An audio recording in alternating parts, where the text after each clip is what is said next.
All eyes in horse racing today, squarely focused in Hot Springs, Arkansas for the biggest showdown in the sport so far this year. Two-time champion Monomoy Girl again wears the crown after a perfect season and dominant win in the Breeders' Cup Distaff. Today it's round 2 against Swiss Skydiver, who put together one of the great campaigns in history for a 3-year-old filly last year, including outdueling the eventual Horse of the Year Authentic in the Preakness.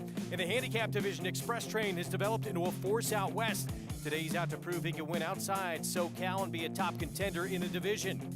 And at Aqueduct in New York, Hard Love is hard not to like in the featured Woodhaven on turf as he makes his 3-year-old debut and will be a likely very short-priced favorite. That's all coming up next on America's Day at the Races. Good to have you with us on a sensational Saturday of action. Our program is brought to you by America's Best Racing. For the love of the race, visit americasbestracing.net today. Hello, everybody. I'm Greg Wolf. Great to be with you here on a rare occasion to have two champions like this in Monomoy Girl and Swiss Skydiver going head-to-head this early on in the season. These two have decided not to duck each other and wait until the Breeders' Cup. It is going to happen today in what we hope will be the first of several showdowns between these two. This is a rare treat that we get to see, and we're looking forward to it. With me, Andy Serling, New York Racing Association handicapper, a two-time champ against the reigning 3-year-old champion filly.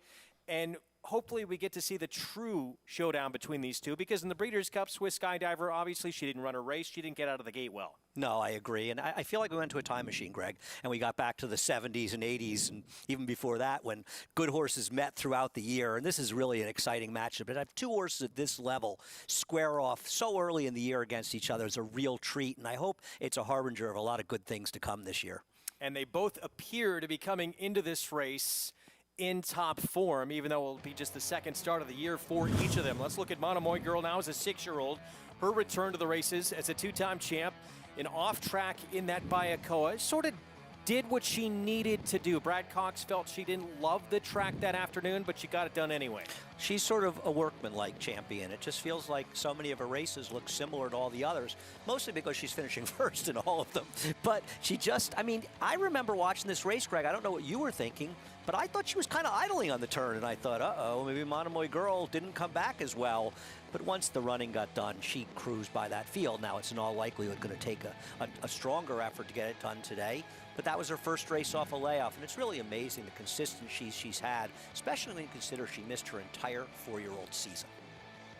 Brad Cox says she has moved forward since that time, and he believes she's pretty close to peak condition for today's Apple Blossom. As for Swiss Skydiver, this was her 4-year-old debut off that disappointment in the Breeders' Cup Distaff, and it was a great one that she came back in off the bench. Beholder Mile, she was sensational. I thought this was just a terrific performance, and she wasn't facing a bunch of tomato cans. There were some really reasonably good horses behind her in this race, and she just dusted them. I think this is a horse, I mean, a lot of people think she's better when they go longer. I'm not sure. I just think she's good at whatever distance she runs at. And I know one thing, 1 1/8 is good for her. Is 1 1/8 somewhat stretching to the best of Monomoy Girl's abilities? Not to say she's not good at it, but I think that beyond is some of a question, one of the reasons she didn't run the Alabama as a 3-year-old. We will find out. She looked pretty good at 1 1/8 on Breeders' Cup Day from that outside post. Well, it's 1 16 today anyway, so it doesn't matter. It used to be 1 1/8. I'm old. It's our ABR race of the week, and it really is a race for the ages that the late Charles Sella was hoping to get back in 2010 when he tried to attract Zenyatta and Rachel Alexander to this race. That never materialized, but now, 2021, it's finally happening. I still have the Zenyatta, Rachel Alexander playing cards they had for the race at home. So, for me, it was close to happening. Zenyatta was incredible in both of her wins in this race. Monomoy Girl, even money morning line. Swiss Skydiver, the 3-year-old champion filly at 2-1. Let's go to Hot Springs for more with Maggie Wolfendale.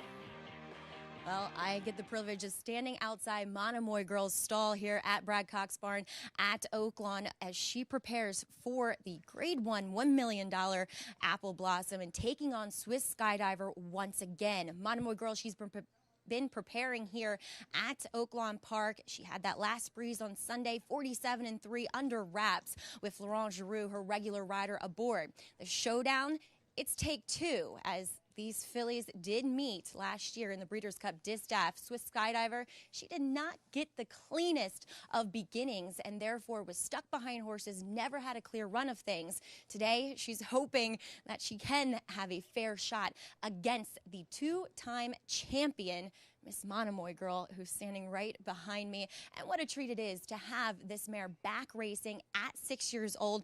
They don't tend to do this, as she does come off of that 6-year-old bow in the Bayakoa, where she won with aplomb. She's looking to keep that near perfect record that she has intact today in the Grade 1 Apple Blossom. Maggie, thank you. Yeah, just once in her career, Monomoy Girl has another horse finished in front of her. She has 2 losses on the resume. One was a disqualification. Yeah, and it was a legitimate disqualification, but she still ran the best race. I think she ran one of the best races she's ever run the day she was disqualified. And the other race, she lost by a neck. It shows how tough it is to be undefeated when you think about that. Here's the tail of the tape. Half of the wins for Monomoy Girl in her career, 7 of her 14 victories, have come in Grade 1 company. And yeah, you have to realize she had her 2-year-old season was not, she didn't run against tough horses really until the end of the year. So all of those Grade 1 wins came at 3 and 5. Amazing. Yeah, 18 months off. She came back, of course, last year, and she went undefeated en route to a Breeders' Cup Distaff Championship and another championship season. Let's take a look at today's races. Not just the Apple Blossom that we have for you. We have a stakes race ahead at Aqueduct as well in the Woodhaven. And a big undercard as well at Oaklawn, including a big race in the handicap division, that Oaklawn handicap. This is presented here by Claiborne Farm. 100 years of doing the usual, unusually well. We're good, and good on the turf at Aqueduct, and good on the main track in Hot Springs. It's all good. It is indeed. It's all great, in fact, with the matchups we have here this afternoon. You can play it all by getting signed up and started with Naira Bets. Promo code for new members to use, Derby25. That gets you a $25 free bet for the Kentucky Derby. Get signed up, started, bet any track, anywhere, anytime. Go to NairaBets.com. You can also download that Naira Bets app. Time to bring in our moneymaker, Jonathan Kinchin. JK, you made a fairly large wager on Monomoy Girl the last time that she raced, or at least when she ended her 2020 campaign. How are you going to play the races today?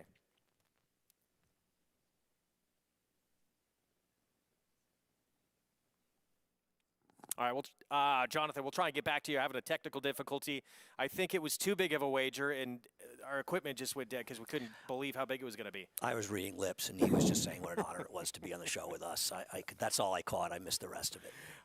Take 2. Let's try and get back to Jonathan. JK, how are you going to play today's action? That was Andy.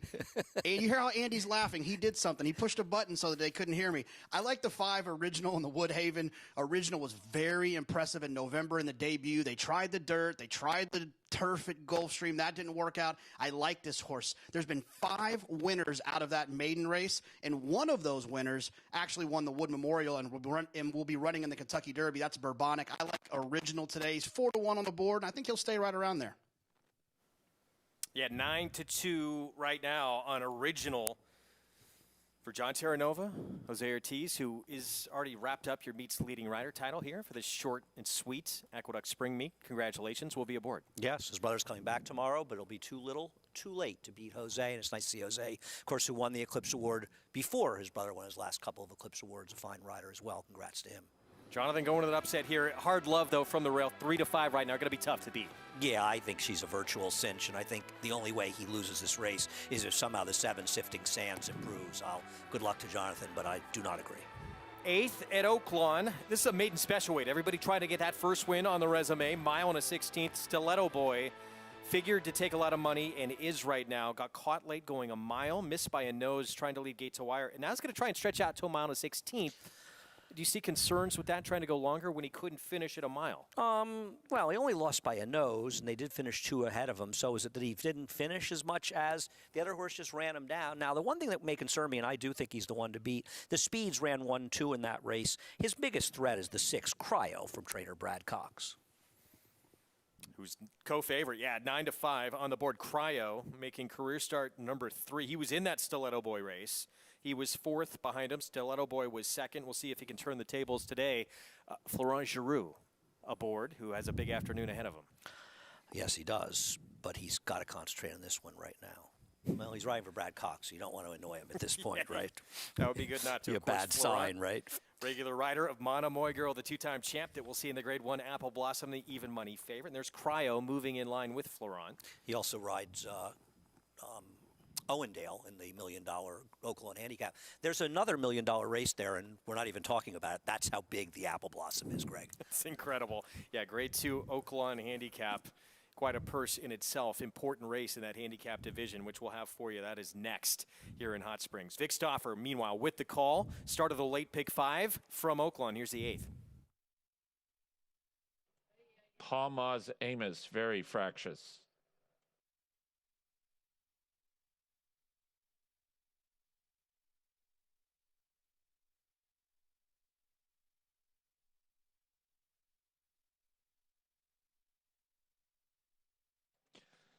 They've backed out Palmas Amos.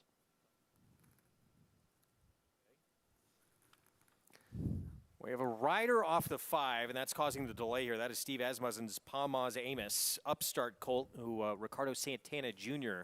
will be aboard. And it looks like now we have... He's getting back on, it looks like. Yeah, everyone else patiently waiting. I'm not sure. I'm not patient, Greg, but you knew that. The rest of this group is not great to have everyone else sitting in there waiting. You never want to see that if you're connections of your horse, but it looks like they're going to get him back in, and we're ready to go again. Let's go back to Vic Stauffer. They're at the post. They're off. Enid breaks well, and so does Cryo. Stiletto Boy is close up. These three, now Cryo and Stiletto Boy kick on. My Favorite Uncle, Right Tone, and Enid are now next. Then comes James Madison, followed by WW Crazy, and the early trailer is Palmas Amos. Stiletto Boy to the backstretch, leads by a length from Cryo in a second. Right Tone is third and less than 2 from the front. Enid is fourth at the rail. He's joined and passed by WW Crazy and My Favorite Uncle. They're all about 4 from the front. 3.5 back to James Madison, and Palmas Amos is the trailer, and Stiletto Boy is the leader. Stiletto Boy, a 3/4 length lead over Cryo in second. A similar margin to Right Tone in third. Then 2 lengths to WW Crazy. Enid is in 5th at the rail and about 4 from the front. He's a length in front of My Favorite Uncle. Still at the back of the pack are both James Madison and Palmas Amos, Stiletto Boy and Cryo. 1-2 leaving the backstretch. Stiletto Boy a neck in front. Cryo turns up the heat in second. Those two are 2 lengths clear of Right Tone. WW Crazy is next. Enid and My Favorite Uncle now 7 from the lead, and the leader is still Stiletto Boy with Cryo every chance to outfinish him. In the final quarter mile, these two are now 3 lengths in front of WW Crazy and Right Tone, Stiletto Boy and Cryo. WW Crazy angles out. He's got a chance and moves up within 2 of the front running Stiletto Boy, who's now 2 lengths in front. Right Tone is moving. From the back of the pack goes My Favorite Uncle. It is still Stiletto Boy. Cryo's going to try him again. Stiletto Boy. Cryo can't get by. Stiletto Boy to the wire to win. Stiletto Boy beat Cryo. Right Tone was third. WW Crazy finished 4th. Extra 16th of a mile for Stiletto Boy. Actually turned out to be a good thing here. It seemed to work out for him. He was getting a little late at the end. He looked like he had Cryo put away, but that one actually sort of hung in gamely to finish second. And these were the 2 favorites. They were the 2 logical horses. They ran 1-2 around the racetrack. No big surprise. Francisco Arrieta on Stiletto Boy, son of Shackelford. He wins as the 6-5 favorite. Cryo, he did take a couple of cracks at the favorite, but unable to get to him. 3-6-4 finish in the 8th at Oaklawn, and next that $1 million Grade 2 Oaklawn handicap will set the stage for that momentarily. Right now it's back to stakes action at Aqueduct. The Woodhaven, mile and a 16th over the inner turf. Hard Love, odds-on favorite from the inside post, making his 3-year-old debut for Jonathan Thomas. Yeah, this is an unusually good horse to have seen run in a turf stake at Aqueduct in November. You know, keep in mind this was almost 4 weeks after or 3 weeks after the Breeders' Cup, and I think Hard Love and the winner Never Surprise are 2 very, very talented now 3-year-olds. Yeah, he was beat by Never Surprise in that Central Park, who would come back and run second, the Grade 3 Kitten's Joy. Yeah, Never Surprise didn't get a good ride that day. He should have been more aggressive. He's a speed type. Hard Love is very good, and he has speed, but he can rate, Craig. 17-1 on It's a Gamble, who went by, and here's Extra Sexy Big Daddy, the 3. Yeah, It's a Gamble's a turf sprinter and a good one. He can't really run effectively long. Extra Sexy Big Daddy is going turf for the first time. No strong pedigree. Welcome to those just joining us on Fox Sports 2. You're watching live coverage of America's Day at the Races. We have a post-parade in progress for the Woodhaven on a day in which we have the showdown of champions in the Grade 1 Apple Blossom from Oaklawn with Monomoy Girl and Swiss Skydiver.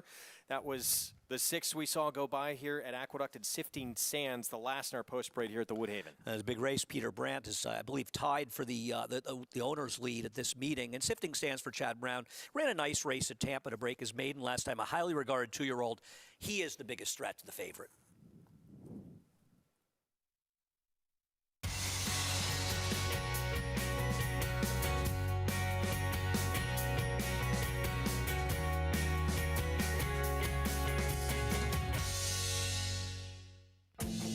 All eyes in horse racing today, squarely focused in Hot Springs, Arkansas, for the biggest showdown in the sport so far this year. Two-time champion Monomoy Girl again wears the crown after a perfect season and dominant win in the Breeders' Cup to staff. Today it's round 2 against Swiss Skydiver, who put together one of the great campaigns in history for a 3-year-old filly last year, including outdueling the eventual Horse of the Year Authentic in the Preakness. In the handicap division, Express Train has developed into a force out west. Today he's out to prove he can win outside Southern California and be a top contender in the division. And in Aqueduct in New York, Hard Love is hard not to like at a featured Woodhaven on turf as he makes his 3-year-old debut as an odds-on favorite. That is coming up next here on America's Day at the Races. Good to have you with us on Fox Sports 2 and our live coverage from Aqueduct and from Oaklawn. It's brought to you in part by America's Best Racing. For the love of the race, visit americasbestracing.net today. Greg Wolf, Andy Serling with you on one of the great matchups this early in the year that we have seen in a long, long time in this sport. Two-time champion Monomoy Girl, 3-year-old champion filly Swiss Skydiver going head-to-head in the Grade 1 Apple Blossom, one of the most prestigious races there is in that distaff division. Yeah, looking at the winners of the Apple Blossom reminds me of looking at some of the great races in history at Saratoga, where you see just one name of one great champion after another. The Apple Blossom is one of those races, Greg. It is going to happen later on this afternoon. We're just a few races away. Monomoy Girl, she's the even money favorite from the outside post just once in her career as a filly finished in front of her. That came back in her 2-year-old campaign. 14 for 16 lifetime, that other defeat. That came by virtue of a disqualification. She has been brilliant and remarkably consistent. Shows up every single time. Can Swiss Skydiver give her a better test here in round 2? Meanwhile, the odds for the Woodhaven, as you saw right there, Hard Love in this mile and a 16th race here on the grass. Short price favorite. This is the 3-year-old debut, and they have to make that move forward from 2 to 3. And keep in mind that all of these horses have their sights on the big Grade 1 $1 million turf races we're running here. The Belmont Derby coming late in the Belmont meeting in July, the Saratoga Derby a month later in Saratoga. These are $1 million Grade 1s and part of our turf triples. And it's really a series that's going to increase the interest in 3-year-olds running on the grass. And a horse like Hard Love, absolutely, as you say, if he can come back with a strong race in his first race 3-year-old, his connections have to be looking forward to winning that race. And Greg, you may remember the winner, the Sill horse is wearing the same silks as a horse that won this race, much to your disgust 2 years ago. Well, a couple of times did it to analyze it. That was Catholic Boy, Grade 1 winner on turf and dirty, going to one of the Travers as well at Saratoga, loading up here in this Woodhaven. So those same connections with Hard Love, 1 to 2 favorite from the inside post with Javier Castellano. There's Shawty stepping in for Jorge Abreu. That is a big horse, just over 17 hands. Jorge Abreu says he wants to go the further, the better for him. We'll see how he does today with Trevor McCarthy. It's the Woodhaven from Aqueduct, our feature here from New York. John Imbrial with the call.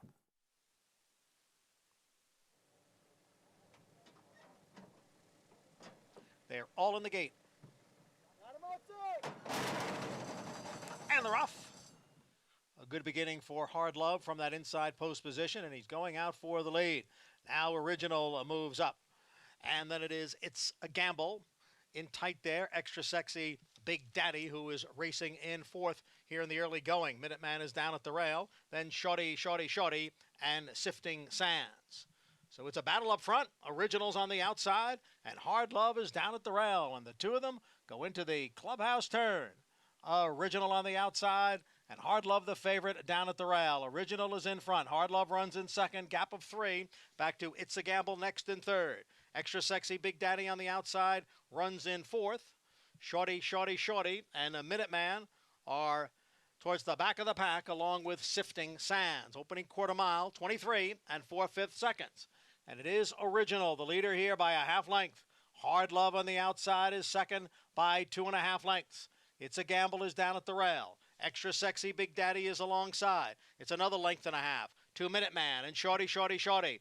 And Sifting Sands is the trailer. Half mile, 49 and 3. Original continues to lead here. Original in front by a neck. Hard Love now moving right alongside. So it's Original and Hard Love right together through 3/4 and 1:14 and 1. And the two of them hit the top of the stretch together. Hard Love on the outside, Original on the inside, with It's a Gamble next in third. Extra Sexy Big Daddy is fourth, and then Minuteman and Sifting Sands. They pass the 8th pole. Hard Love has come away with the lead over Original. It's a Gamble putting in one last run on the outside. Hard Love in front. It's a Gamble second, and it is Hard Love to win the Woodhaven. It's a Gamble was second, close for third among Original and Extra Sexy Big Daddy.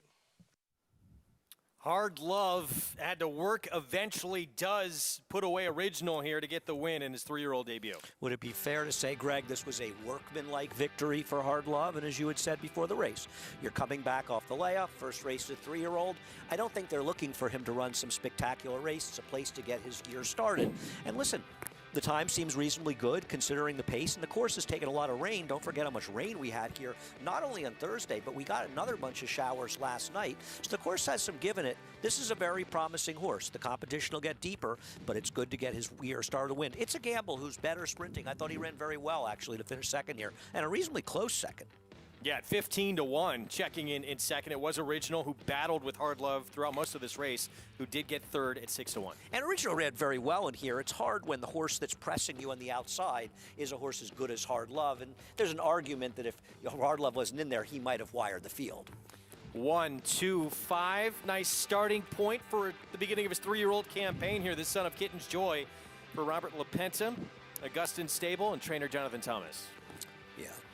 Back at Oaklawn, as mentioned, we have a $1 million Grade 2 coming up next in the handicap division. Meanwhile, in the 8th, here's how it played out in this maiden special 8. And a horse who maybe has a future now. He's got this maiden win under his belt. He wins at 6-5, Stiletto Boy. Of course, the son of Shackelford, who won the Preakness. And, you know, we'll see. He's run some reasonable figures, and there's always room at the top for horses to come along. So we'll see how he can do going further out. Maybe we'll see him at Churchill in a non-winners of 1. Not sure. $4.40 for the win. Cryo winds up second. Right Tone third. 3-6-4 trifecta returns $25.60. Up next, Grade 2, Oaklawn Handicap, and look who's back. Trainer John Sheriffs brought Zenyatta to Hot Springs to win 2 editions of the Apple Blossom, and now he's back with Express Train. First trip outside of California, and there he is, making the walk over to the paddock. Can he be a major player in the handicap division this year? This will be a big test for him coming up. Stay with us.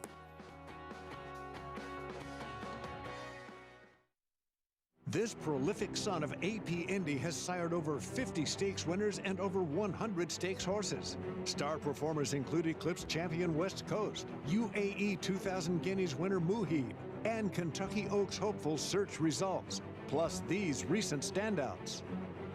In the ring, his yearlings have topped the Fasig-Tipton July Seal each of the past 2 years. Success on the track, success in the ring. Flatter, standing at Claiborne Farm.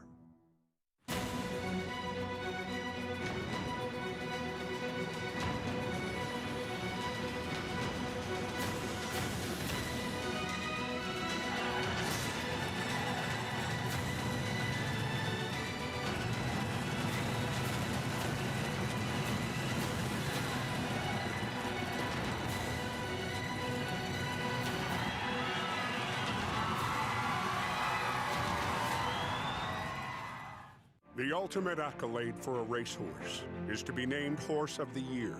To be enshrined to the Hall of Fame is to achieve immortality.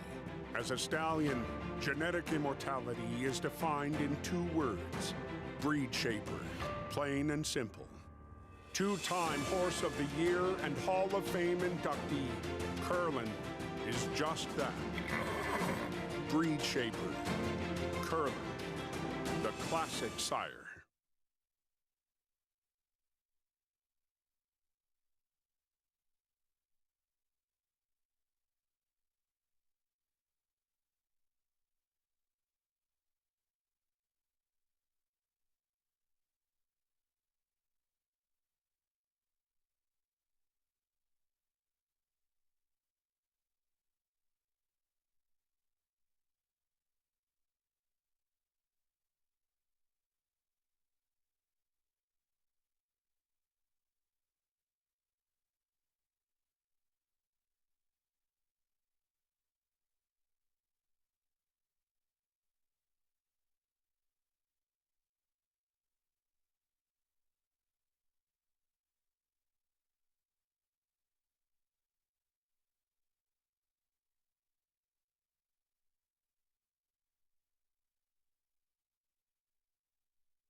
We're back on America's Day at the Races on Fox Sports 2 on Apple Blossom Day, and that big showdown between Monomoy Girl and Swiss Skydiver, the 2 champions. You can play that race and all the races we're bringing you with Naira Bets. Get signed up on the app or go to nairabets.com. Promo code to use for new members, Derby25, gets you a $25 free play in this year's Kentucky Derby. Woodhaven, won by Hard Love, odds on. He had to fight for it a little bit, but impressive in his comeback effort, and you would think this is a good stepping stone to what's to come. Yeah, I mean, for a horse 2 to 5, you had to work for it. You're right, but you're going a mile and a 16th, coming off of almost a 5-month layoff.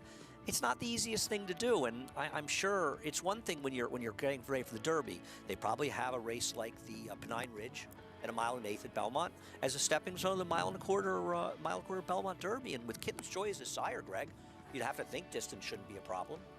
Scene shifts to Belmont next week, beginning on Thursday. Hard Love, $2.80 for the win. Jonathan Thomas, Robert LaPenta, Augustin Sable, and Javier Castellano, 2 wins for him this afternoon. The nightcap in New York on this Saturday afternoon, 6 furlongs on the outer turf. New York bred $40,000 maiden claiming race, and it's the 11th, Sassy Melissa, right now, who's favored on the board, David Donk, and leading rider, Jose Ortiz.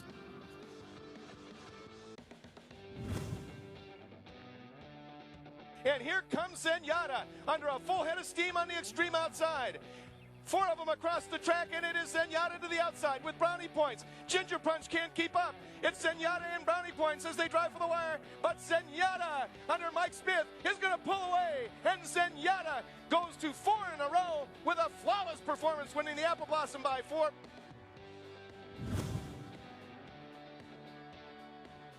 Here they come into the stretch of the Apple Blossom Invitational, and Zenyatta flies to the lead in the middle of the track and takes command. To the inside, Be Fair is still there second with 10 Tap Tem. But it is Zenyatta leading away. Tap Tem is second, Be Fair running third. They're coming home under a hand ride. It is Mike Smith and Zenyatta in a triumphant return to Oakland. She wins the Apple Blossom Invitational by 3.5. One of the all-time greats, Zenyatta. And those were only 2 dirt starts until she ran in that Breeders' Cup Classic and that devastating loss against Blame. She won them both in Hot Springs. Yeah, she really showed that there is a reasonable argument that she was a better horse on dirt, and it's unfortunate for her that synthetic was the surface at the time she was running. You know, I interviewed John Sheriff about 5 years ago and asked him about the Breeders' Cup Classic and said, you know, even though she lost, obviously, you had to have been so proud because she really ran the best race she ever ran in defeat. And he said that he was so heartbroken over the loss that he's never watched the race again. Can't blame him. That post-race interview with Mike Smith and him getting so emotional and actually taking the blame, that was tough to watch. If you watch it, it makes you emotional. And poor Mike didn't do anything wrong. People blamed him for that loss, and he was the kind of rider that took the blame a number of times for horses, and he didn't do anything wrong. I thought he gave her an absolutely sensational ride in the race. She lost. That's the way it goes. But she was a wonderful horse who horses are often defined by losing races. Seattle Slew, remembered for that Jockey Club loss. Same thing. Yeah, to a lot of people, I think even in defeat, she gained a lot in stature with that performance. She would actually win Horse of the Year that year in that campaign. What an incredible runner she was, John Sheriff's. Not only has he won a couple of Apple Blossoms, he actually won with Tiago in the Oakland Handicap, the race we have coming up, who's a half-brother to his Derby winner, Giacomo. Apple Blossom, though, we told you how important at the top of the show it has been in terms of going on to success and becoming a champion at the end of the year. Look at this list of your Apple Blossom winners who have gone on to champion older female Eclipse Awards. And the old-timers among us, like myself, remember great horses like Susan's Girl. Zeri, a 3-time winner. Havre de Grace would be a Horse of the Year winner. We don't even have the 3-year-old champion Heavenly Prize listed there, and she was a tremendous racehorse. This is like a who's who of great runners. There is John Sheriff's Express Train getting set to go postward, the Grade 2 Oakland Handicap. We don't have a big standout in this handicap division right now. Obviously, Mystic Guide, he went to Dubai. He won the Dubai World Cup. He's probably atop that division right now, but it seems to be pretty wide open. Could this horse potentially move near the top of that list? I think they're all trying to make their move, and it is, you say, it's sort of a big blob. I mean, Charlatan potentially, but I think he's more of a sprinter type. I believe he's playing the sprint on Derby Day at Churchill and then the Met Mile. But as far as the older, the Whitney type horses and the Breeders' Cup Classic horses, it's wide open right now. As you say, Mystic Guy at the top of the list, but there's still a lot of room. Well, here's Express Train in the big cap. He would just miss. This was stretching out to 1.25 miles. He had a 2-length lead in the stretch. The undefeated Maxfield was in this horse. This was the first loss of his career. Idol comes and gets him late, though. And he really tipped his hand with his late 3-year-old race in this campaign when he ran second to Charlatan at 7 furlongs. And he's just improved with distance. I don't think the 1.25 miles got him beat as much as Idol just beat him, who's a very promising runner. He ran pretty much the same speed figure he ran in the 1 1/8 race. I believe he's the horse to beat. John Sheriff says he'll be on or near the lead in this race. He's the high weight in the field. Juan Hernandez will be aboard as he looks for the 4th victory of his career. Grade 2 Oakland Handicap $1 million purse is next.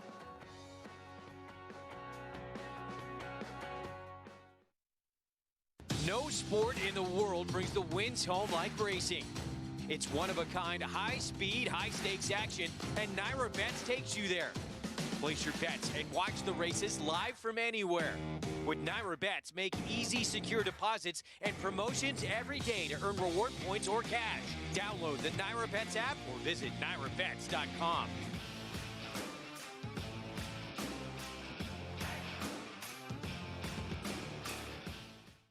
TAPIT, sold for $1.2 million as a yearling at Saratoga. TAPIT's victories include the Grade 1 Belmont Stakes. In his first 2 years at stud, he bred over 240 mares. Now his first weanlings have arrived. And Show Barn, 100,000. One of the best bred sons of Sire of Sires TAPIT to ever enter stud.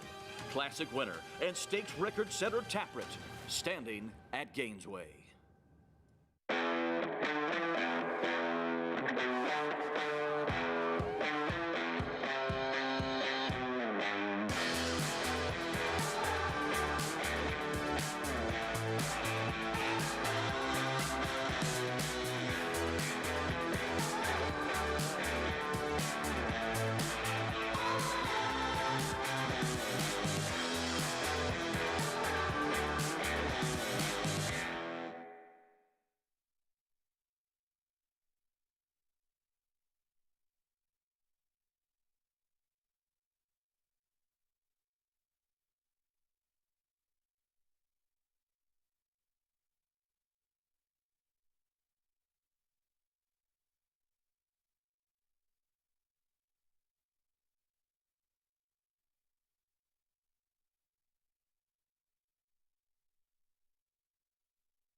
You're watching America's Day at the Races on Fox Sports 2. Live coverage from Aqueduct in Oaklawn on Apple Blossom Day. Program brought to you in part by America's Best Racing. For the love of the race, visit americasbestracing.net today. Not only that, Grade 1 showdown between two champions. Grade 2 Oaklawn Handicap is next in this handicap division.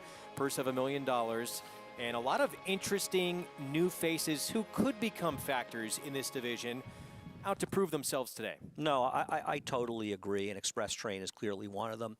Silver State looking to win his 5th straight in the rail for Steve Asmussen. I think his other runner, Silver Prospector, was down in a dead rail last time, not impossible. But I like Fearless, and I think you agree with me. A horse comes out of a very, very good race down at Gulfstream, where a number of the runners, the second-place finisher was 3rd in the Godolphin Mile, and 2 others came back with big performances to win stakes. Approaching the 10-minute mark to post here in this Grade 2 Oaklawn Handicap. Favorite right now as we check in with Maggie Wolfendale, a horse shipping outside of California for the first time, Maggie. Yeah, and taking a look at Express Train here, Greg, he is a big, burly son of Union Rags, kind of typical of that bloodline. And watching his last race, in which, yes, Idle, he's probably a horse that loves the mile and a quarter distance, and he just got run down. And maybe you could arguably say that he moved a bit early, but I also noticed that he kind of got a bit hot, or he looked hot out on the racetrack. And so it's not, worrisome for me, considering that he's getting a little revved up out here, as we do see John Sheriffs, his trainer, next to him, trying to calm him down, trying to keep him a little bit more focused, and it actually is working, as they brought him over in a lot of equipment too. So I think he's just a horse that tends to get kind of hyped up, kind of on the muscle. So physically, you could not ask a horse to look any better, though, than what he does. Love the mile and an eighth. As we'll move on to Fearless, I agree with you guys that I actually think he is the horse to beat in here. He looks amazing. A horse that doesn't run that often. He's had a lot of stops and starts in his career, but that Todd Pletcher has said, because he's such a big, longer body type of animal, that it has taken some time for him to really put it all together, to train and be sound, and he's shipped over here to Oaklawn in just perfect condition. So classy acting and relaxed and fit, coming second off of that long layoff, just dappled head to toe. I really, really love what I'm seeing from Fearless today, and just an elegant type of mover too, at least at the walk. As we'll take a look at number 1, Silver State, and talking to trainer Steve Asmussen yesterday, he had his doubts on whether or not Silver State is a true 9 furlong horse, because let's face it, he launched this winning streak at 7 furlongs. They turned back, really kind of hit home with him. But looking at him as they have progressively stretched him out through this win streak and throughout the winter, he looks as though he should handle it. Physically, he does not scare me, at least at the distance. He's a big, good-looking son of hard spun. Right there, that suggests that he should be able to handle the distance with that pedigree.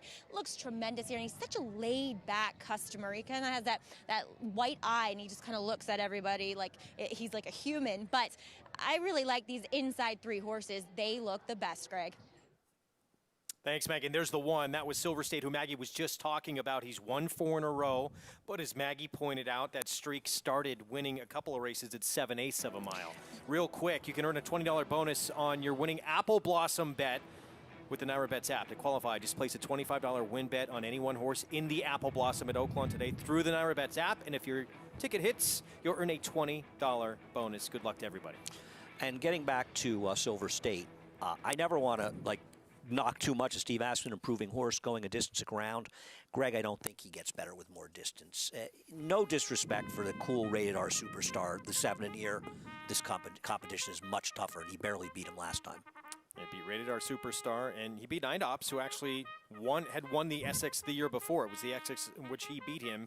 But we'll see if, in fact, a mile and 1/8 is beyond his scope. 4-race win streak for that 4-year-old, who will kick off our post parade here in a moment. Steve Asmussen in that Hall of Fame barn. He's got the inside and he's got the outside as well, with Silver Prospector, who's the bigger price at 15-1. Still the favorite, Express Train. I mentioned that John Sheriffs has said he wants to see him on or near the lead, but we know how quick Warriors Charge is, the 4. Yeah, I think the 4 has got to be clear in here. I mean, Gonzalez has you just have to go with him. That's probably why he lost last time he tried to rate. I've never loved this horse, and 1.8 miles kind of far, but today's the day if he's ever going to win a big race. Here's Silver State, so 4 wins in a row for this son of Hard Spun. He's at 5-1. Yeah, I mean, listen, he's been exceptional, improving for Steve Asmussen. The competition's deeper, and I wonder if the distance is getting a little tougher for him. Express Train, he is the 2-1 favorite, son of Union Rags for John Sheriffs, who won this race with Tiago. What's not to like about this horse, Greg? He's coming off of 2 triple buyer speed figures. He lost to a good horse in Idle. He's the one to beat. You make the argument getting back to a distance that's his best as well. And 1.8 miles, he was dominant in that San Pasquale win. Fearless, Maggie loved the way he looked in the paddock for Todd Pletcher. He went off an 8-month layoff to take that grade 2 at Gulfstream. You know, you and I both like him. Maggie likes him. I feel sorry for him. It's a lot of weight on his shoulders. Irad Ortiz Jr. in town to ride. Here's the speedy horse who should be in front. Warriors Charge for Brad Cox. Owned in part by 10 Strike Racing, so we know Jonathan likes him.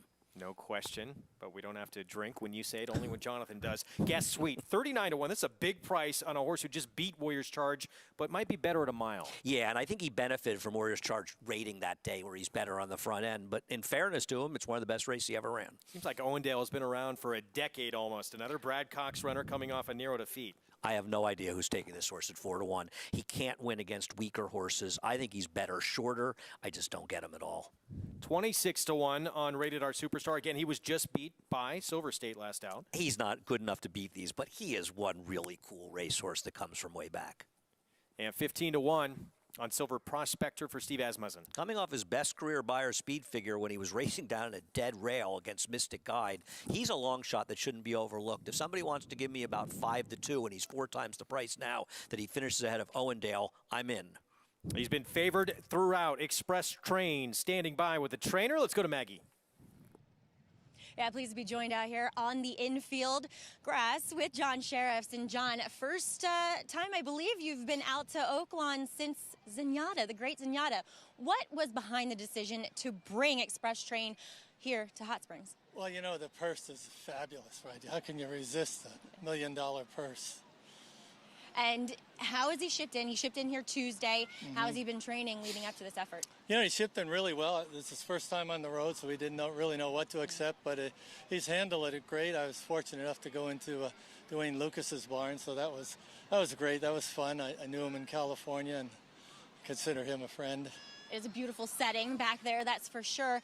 Last time out in the Santa Anita Handicap, do you think there was any excuse for him? I mean, he was just narrowly defeated by Idle that day. Yeah, you know, it's hard to say, you know, but I thought that when Maxfield came up on the outside of him, that the rider maybe didn't anticipate it and then kind of was getting in a hurry with him, and possibly had he been a little bit more patient and waited a little longer, he would have finished better.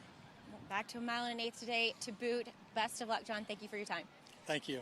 All right, guys, John Sheriff sending out Express Train. Certainly looks formidable in this $1 million Oaklawn Handicap. Well, we'll see. Thank you, Maggie. If those are lessons learned from that last race. It's back to 1.8 miles, as we said today, but maybe Juan Hernandez conferring with Sheriffs, they will wait to make that move a little longer. Maybe. I just think sometimes you run a really good race and you lose because the other horse ran better than you did. I think Express Train's last 3 races, in fact, have all been exceptional.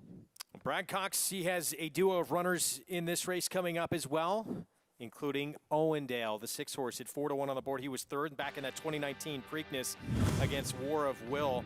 Last time out, he was a lot closer to the pace than he usually is, but he is a versatile runner who can really be placed anywhere, and he just missed against Chess Chief, who he actually had beat back in 2019 in the Oklahoma Derby.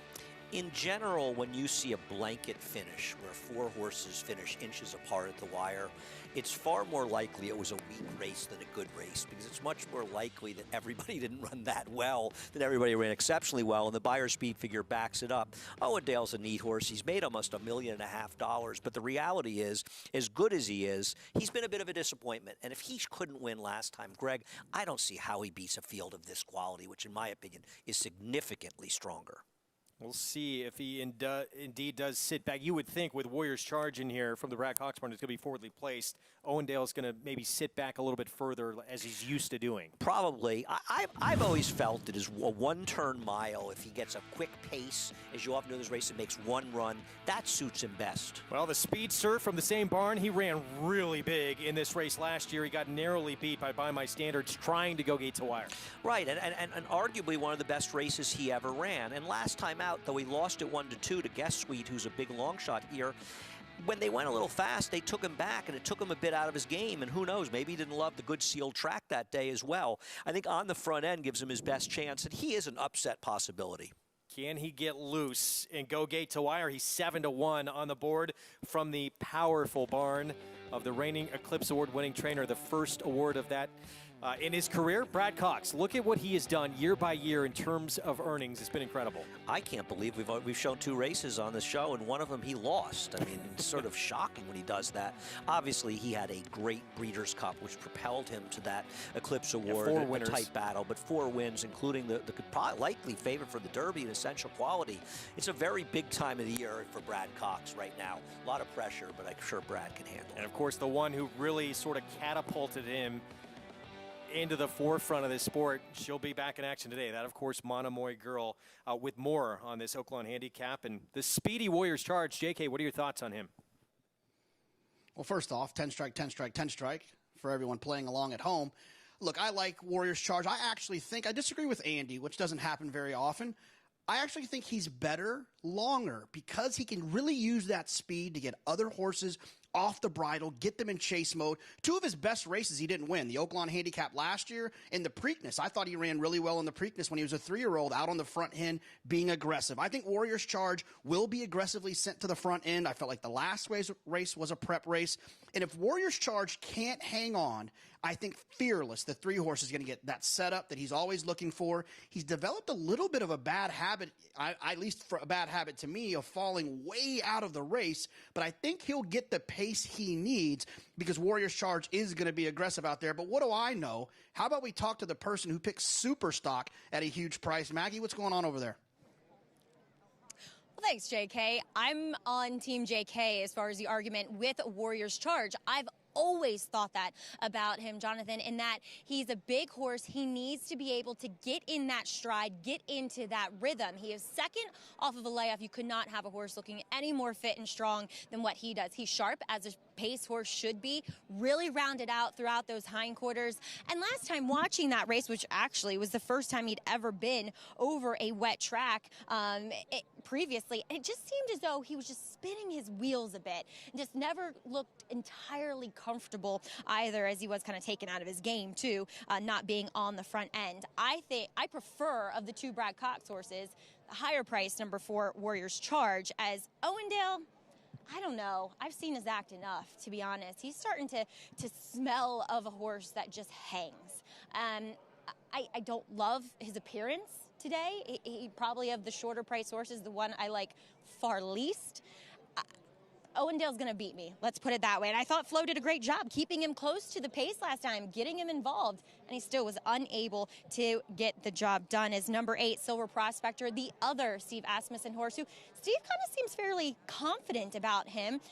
I agree. Andy's completely right. He was down on a dead rail last time and still ran on gamely, I thought, behind the very talented and one of the highest rated dirt horses, if not the best one in the world, in Mystic Guide. So Silver Prospector looks tighter, looks fitter.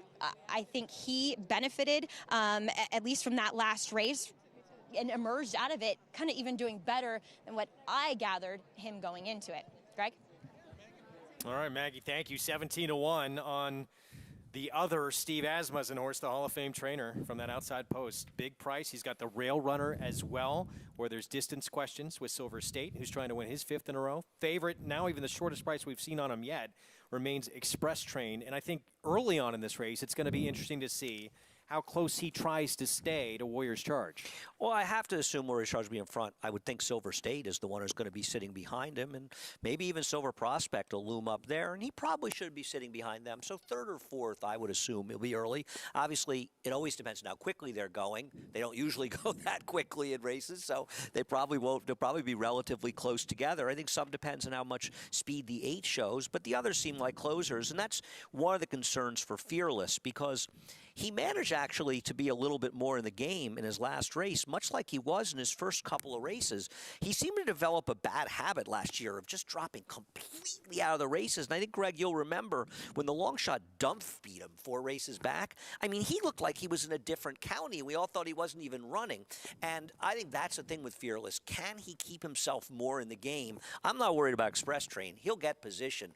What is Fearless going to do? Because you don't want to drop 15 lengths behind. Yeah, we'll see what Irad Ortiz Jr. does. His certainly has a big race to work off of for improvement. I was off an 8-month layoff, a Grade 2 win, in which the 4th place finisher, I have a Jedi, he'd come back, he'd win the Grade 3 Ghost Sapper by 5.5 lengths. You know, Performer was a very good horse who was 6 for 9 lifetime in that race. Fat Man, who was 5th, came back and then won a race and improved his Beyer Fig 16 points. We mentioned the 2nd finisher, 3rd in the Godolphin Mile, a race on the Dubai World Cup card. So that has been one of those. See, to me, that's a real key race. Who will continue on a trajectory to the Breeders' Cup Classic in this handicap division? Express Train, the favorite. It's the Grade 2 Oaklawn Handicap. Here's Vic Stauffer. Post.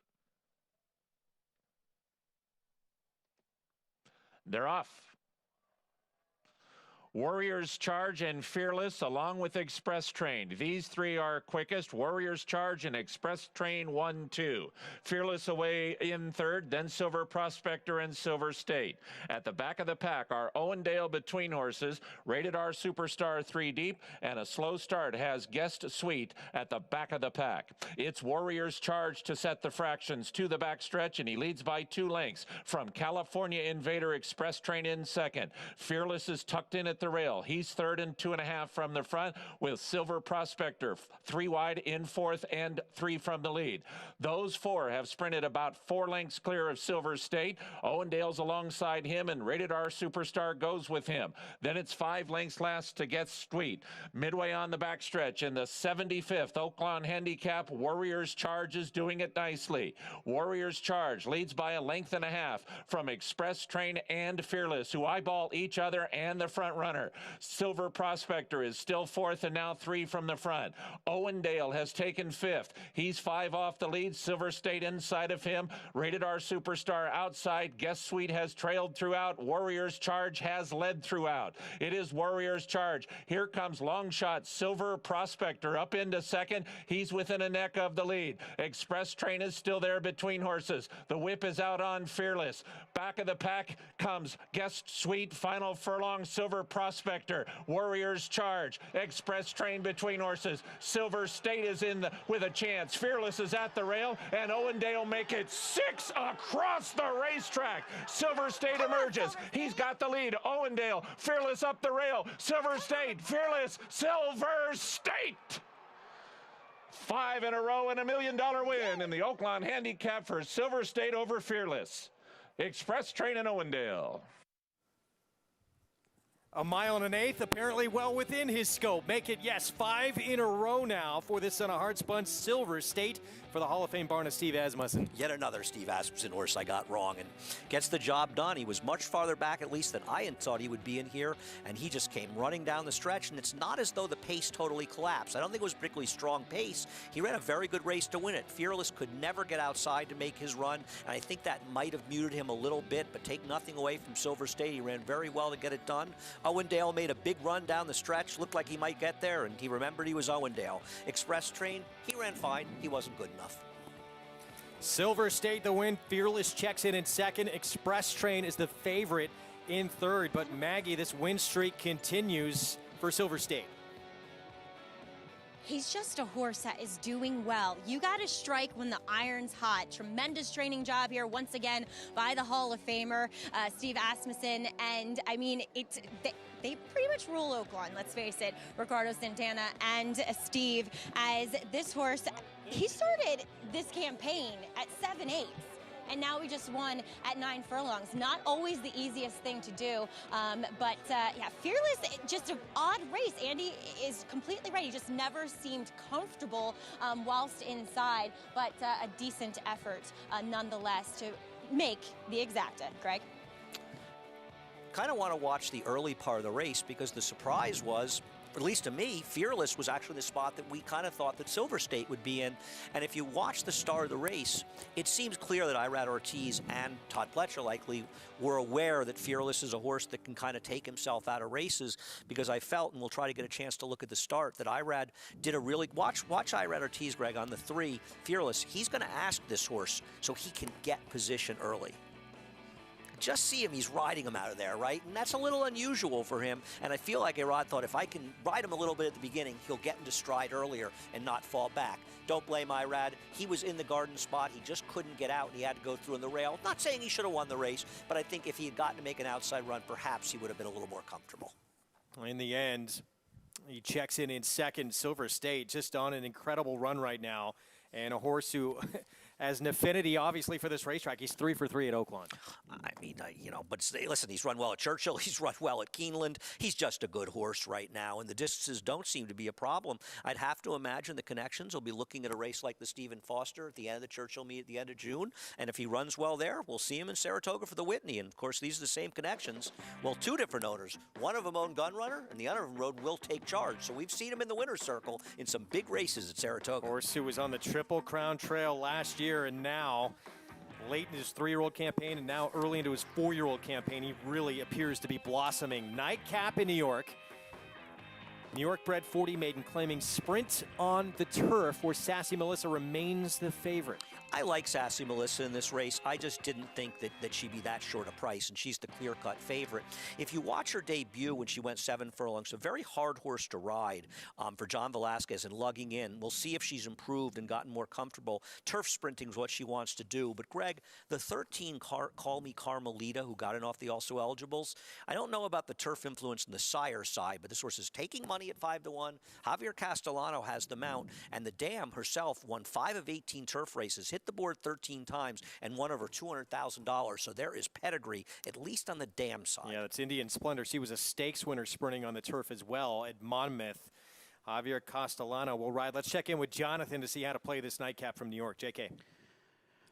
Yeah, I mean, the 11 makes a ton of sense, but I think the 5 is very interesting. This is a horse that debuted on the dirt, but that race was scheduled to be on the grass. They didn't run on the grass. The horse didn't break particularly well. Took a little bit of money that day, then came back again and was entered to run off the on the turf again. That race came off the turf. They scratched. Now they get the surface they want. I think the 5 is very interesting in here, finally getting on the grass. 6-1. Meanwhile, next door, Do You Know Who I Am for Linda Rice. This will be the first opportunity on the lawn. The Grand Dam actually was a former claimer who became a multiple stakes winner and graded stakes place on both dirt and turf. Better dirt horse, but was pretty good in the turf. And this is your line when you go to a restaurant. They don't have a table for you, right, Greg? If you need to say that, it's probably not going to work out well for you. The answer to that question is no, and I don't care. But people continue to say it, right? Hopefully not around me. 5-2, favorite Sassy Melissa, the 11 here, David Donk, and your meet's leading rider, Jose Ortiz, trying to add one more on this Saturday finale. Here's Johnny Brial with the call. They're all in.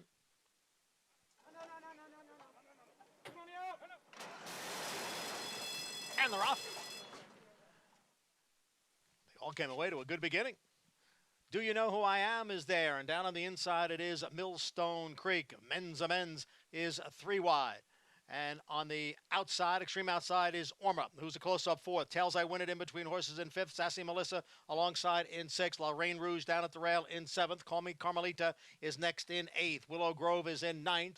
Then it is Ms. Gucci Girl in 10th. And farther back, Really Psyched is the trailer in 11th. Opening quarter mile, 23 and 2/5 seconds. Millstone Creek leads by a head.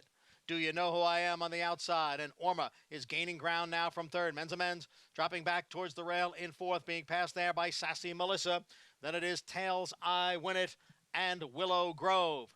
The half mile in 46 and 2. They are in the stretch. It is Millstone Creek. On the outside, here comes Sassy Melissa. Do you know who I am? In between horses, 3 of them across. Tails I Win It is now coming on. Extreme outside, it is Willow Grove. There's a 16th to the finish. Sassy Melissa has the lead. Tails I Win It moves to second, and it will be Sassy Melissa to win it by a neck. Tails I Win It was second, and Millstone Creek, long shot, was third. Sassy Melissa, the favorite, takes the nightcap. Jose Ortiz and David Donk. Boy, they really bet her like they knew, didn't they? Down to 2-1. I never thought she'd be this price. She got a perfect trip to win it. That was Jose Ortiz, who, congratulations on the riding title. It was rides like this that got him there. The 5 also got a very good ride. Junior Alvarado, the horse that Jonathan was talking about, getting on the turf and almost got there to finish second, but gets it done. I was so close to being perfect today. Yeah, you had a big afternoon. We didn't come on until 5 Eastern, but you started out the card today, what, 5 for 5? 6 for 6? No, I won 5 of the first 6 with my top choice and finished second and third. I had 7 of them on top. So. And I had asked you this question because you'd never in your career swept a card? I don't. I think I was 7 of 11 once at Belmont, or 7 of 10 at Belmont, and 7 of 9 today. I mean, there wasn't something a couple to strive of $9, for. but it's a dream to do that. Some sort of bragging rights, but still. Glad to have a few winners. 2-1, Sassy Melissa, David Donk, and this daughter of Ward Answer closes out the card in New York. Back in Hot Springs, can Silver State be a player in this handicap division? He's reeled off 5 in a row now, and he passes this 1 1/8 test as he tries it for just the second time in his career, and his first time as a 4-year-old. And you know, assuming Charlatton's going to point for 7 furlong in a mile races, Mystic Guide is the guy out there. After that, Silver State has thrown his hat in the ring to be one of the top handicap horses in the country. And you have Nixco, Maxfield, Happy Saver, Idol, of course. And you thought Express Train in here, but you see him getting sandwiched between a couple of horses in those purple and gold silks right there. He winds up 3rd in this race. Silver State, Santana, and Asmussen do it again. It's funny about Express Train, Greg, because you and I had the same opinion around the turn. It kind of looked like he was getting ready to chuck it, didn't it? And I think he's a grinding type. And I don't think Express Train ran particularly badly in here. He just really wasn't good enough. You wonder if he's a horse that either needs to make a bigger run or he needs to be in front, because he just was grinding and not good enough there. Not a bad effort. Silver State, he keeps improving for Steve Asmussen. I don't think there's a trainer out there that is better with dirt routers as they get older to keep him improving, and he's done a great job with And this it horse. goes to show you, too. I mean, this is a horse who was on the Triple Crown Trail last year. They sort of rushed him to get him into those races. Had to take a prolonged time off after it didn't work out for him in the Louisiana Derby. But a horse with a ton of talent, and now it's starting to come through. And taking the time off paid off. You know, you don't want to force the issue. When it's not, if it's not going well, it's not going to go well if you keep forcing your hand. They took their time, and now they're reaping the rewards of that. So congratulations to Connections for doing the right thing, and we look forward to seeing them in Saratoga. Yeah, a horse that we could hear a lot more from down the line here this year in this 2021 campaign. It's got off to an exceptional start for this son of Hardspun, a horse that they had expectations for. He was sold at auction for $450,000. Yeah, no, it's not like he came out of nowhere in here, and he's a hard spun. He's running very well. Nothing not to like about Silver State, and he seems to make his own trips. Standing by with the winning Connections, let's go to Maggie. Pleased to be here with Mr. Horton, as he is a part owner of Silver State. And Mr. Horton, what better way to celebrate your birthday, your 81st birthday, than with $1 million win? It's great. It's tremendous. You've been involved with so many nice horses throughout the years. This guy, though, he's been the superstar of 2021, winning 5 races in a row now. Right. So for you to win here at Oaklawn, how meaningful is it for you? How many what? How meaningful is it for you to win at Oaklawn? This is my track. I love it here. I've been coming here 50-some-odd years. And I've had horses 50-some-odd years. But it takes a long time to get to the top. And you've been at the top many times before, though, and a lot of hard work and money put into the game. Massive congratulations to you today. Well, I appreciate it very much, and I'd like to congratulate Oaklawn Park for what they've done. It is a tremendous facility, and the racing that they put on here, Greg, is continuously top-notch, as we are this was only the appetizer as far as today's card is concerned. Yes, it is. We have that showdown of champions still to come in the Grade 1 Apple Blossom. Willis Horton's had some good ones in his day. Will take charge to win the Smarty Jones and the Rebel on the road to the Triple Crown. Back through that Midwest path. Of course, he won in Oaks with Lemons Forever. Yeah, that's right. And also, I want to say some of the offspring did very well also. The Lemons Forever, Lemon Forever together. Not Forever, Forever and Bridal Forever, right? Aren't they daughters of Lemons Forever? If you say so. I think so. Let's move on to the 10th. Whatever. Our research is not better than yours. Thank you, Andy. This 10th race. We think. 6 furlongs coming up. Allowance optional claiming race. Engage is 9-5 favorite right now? That's surprising. They're drunk with excitement over Steve Aspen and Carlos Santana.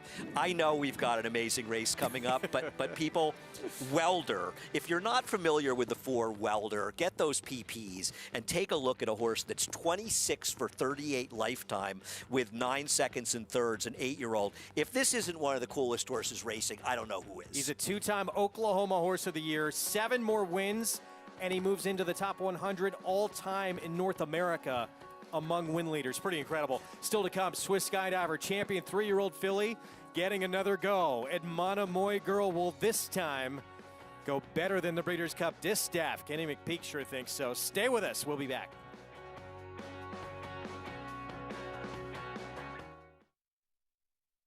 The Run Happy Rally continues. Following C defeated Happy Mac at Oaklawn Park, earning a huge 97 Beyer speed figure in just his second start as the Sons of Run Happy finished 1-2. TDN immediately named him a rising star. Book your mare to Superstar Champion Run Happy with an incredibly low price of $10,000. Call Bernie Sampson, tell him you want the stallion who raced medication-free. Run Happy, standing in the legendary Stall 1 at Claiborne Farm. For 3 generations, the Bond Racing Stable has held to a simple philosophy. If you take care of the horses, they will take care of you. That guiding principle drives every aspect of operations at the family's Songhill Farm and Racing Stables. From breeding to breaking, racing and retiring, our commitment to our horses is reflected in everything we do. Now you can join our Grade 1 winning team with racing partnerships starting as low as $3,000. Bond Racing Stables, 3 generations of thoroughbred excellence. It's America's original sport, and no one covers it better than America'sBestRacing.net. From the sport to the lifestyle, the best races, horses, and destination venues, cocktails, gambling, fashion, and more. America'sBestRacing.net is a sport for you. Live it, love it, bet it.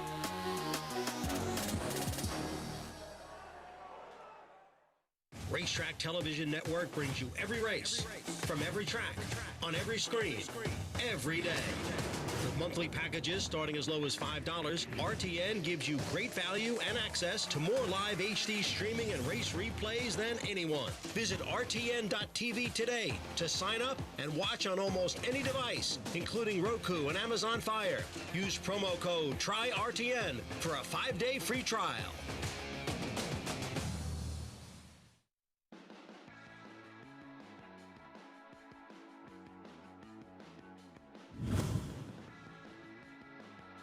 And they're into the stretch, and it's Swiss Skydiver, the filly, and the Kentucky Derby winner Authentic. They are nose to nose as they arrive at the final furlong. Swiss Skydiver digs in at the rail. Authentic on the outside. These two putting on a show.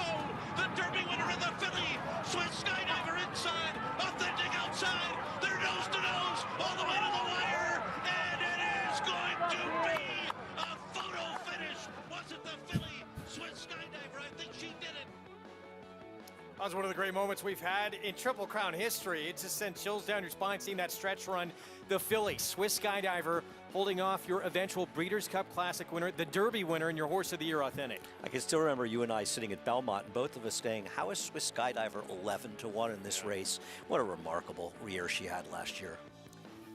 Not a lot have done it in the Triple Crown for fillies. Back in 1924, of course, Nellie Morse. She won the Preakness. Genuine Risk, she became the second filly ever to win the Kentucky Derby. 8 years later, Gary Stevens giving D. Wayne Lucas his first ever Kentucky Derby win. And then Rags to Riches became the first filly in the Belmont since 1905.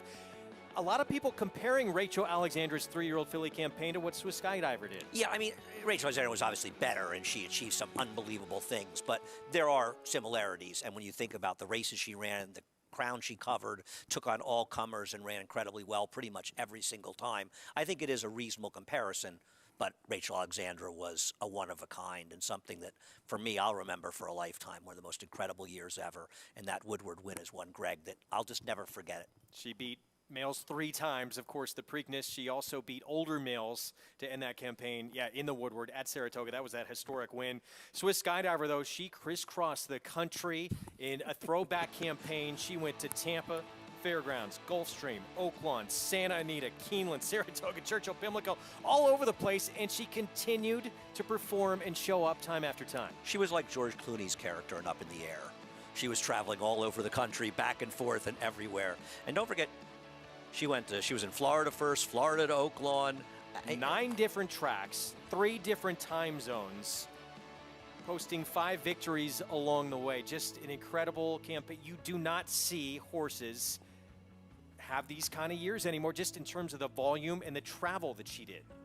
I'm in awe of this graphic. This is very impressive here. And I love the horse parachuting down. Is that how they do it? They parachute him out of the plane? I think they actually, for her, they actually did find landing room. That was nice of them.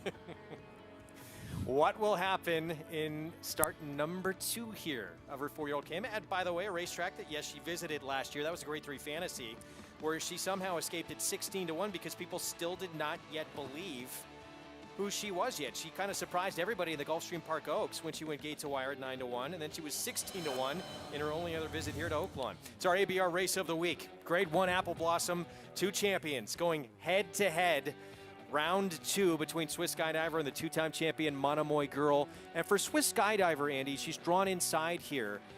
She can be in the lead, which we've seen in the past, but she's not going to be in the lead in this race, is she? No, the 3 Latruska is going to be in front, assuming she doesn't stumble coming out of the gate. But I think she'll be relatively close. I think they'll all want to keep an eye on each other. We'll see what they do. I just hope they all run their race and they run big races in here, because you want to see the good horses settle on the racetrack and run their best races and find out who's best. And I'd love to see a chance to see this filly and this mare race together more than just this one time.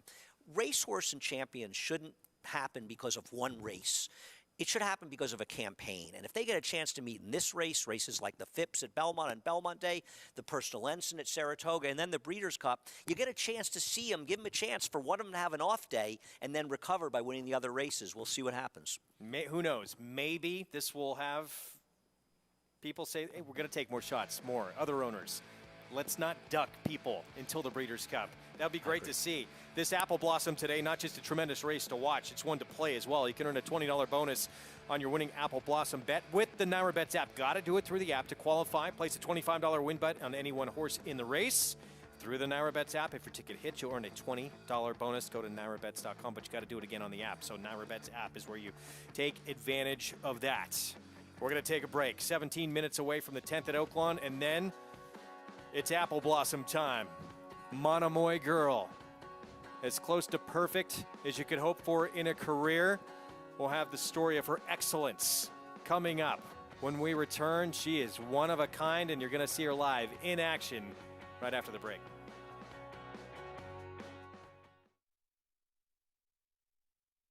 This proven son of Giant's Causeway has sired 6 millionaires, including Claiborne Farm stallion Lee. Recent top runners include graded stakes winner Plum Ali. But it's going to be Plum Ali, and she's now 3 for 3. Sharp Samurai, international stars Shivaji and Birdie Queen, plus these standout performers. In the ring, his yearlings sold up to $260,000. First Samurai, standing at Claiborne Farm. No sport in the world brings the wins home like racing. It's one-of-a-kind, high-speed, high-stakes action, and NyraBets takes you there. Place your bets and watch the races live from anywhere. With NyraBets, make easy, secure deposits and promotions every day to earn reward points or cash. Download the NyraBets app or visit nyrabets.com.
America's Day at the Races, it is brought to you in part by Spendthrift, the Breeders' Farm.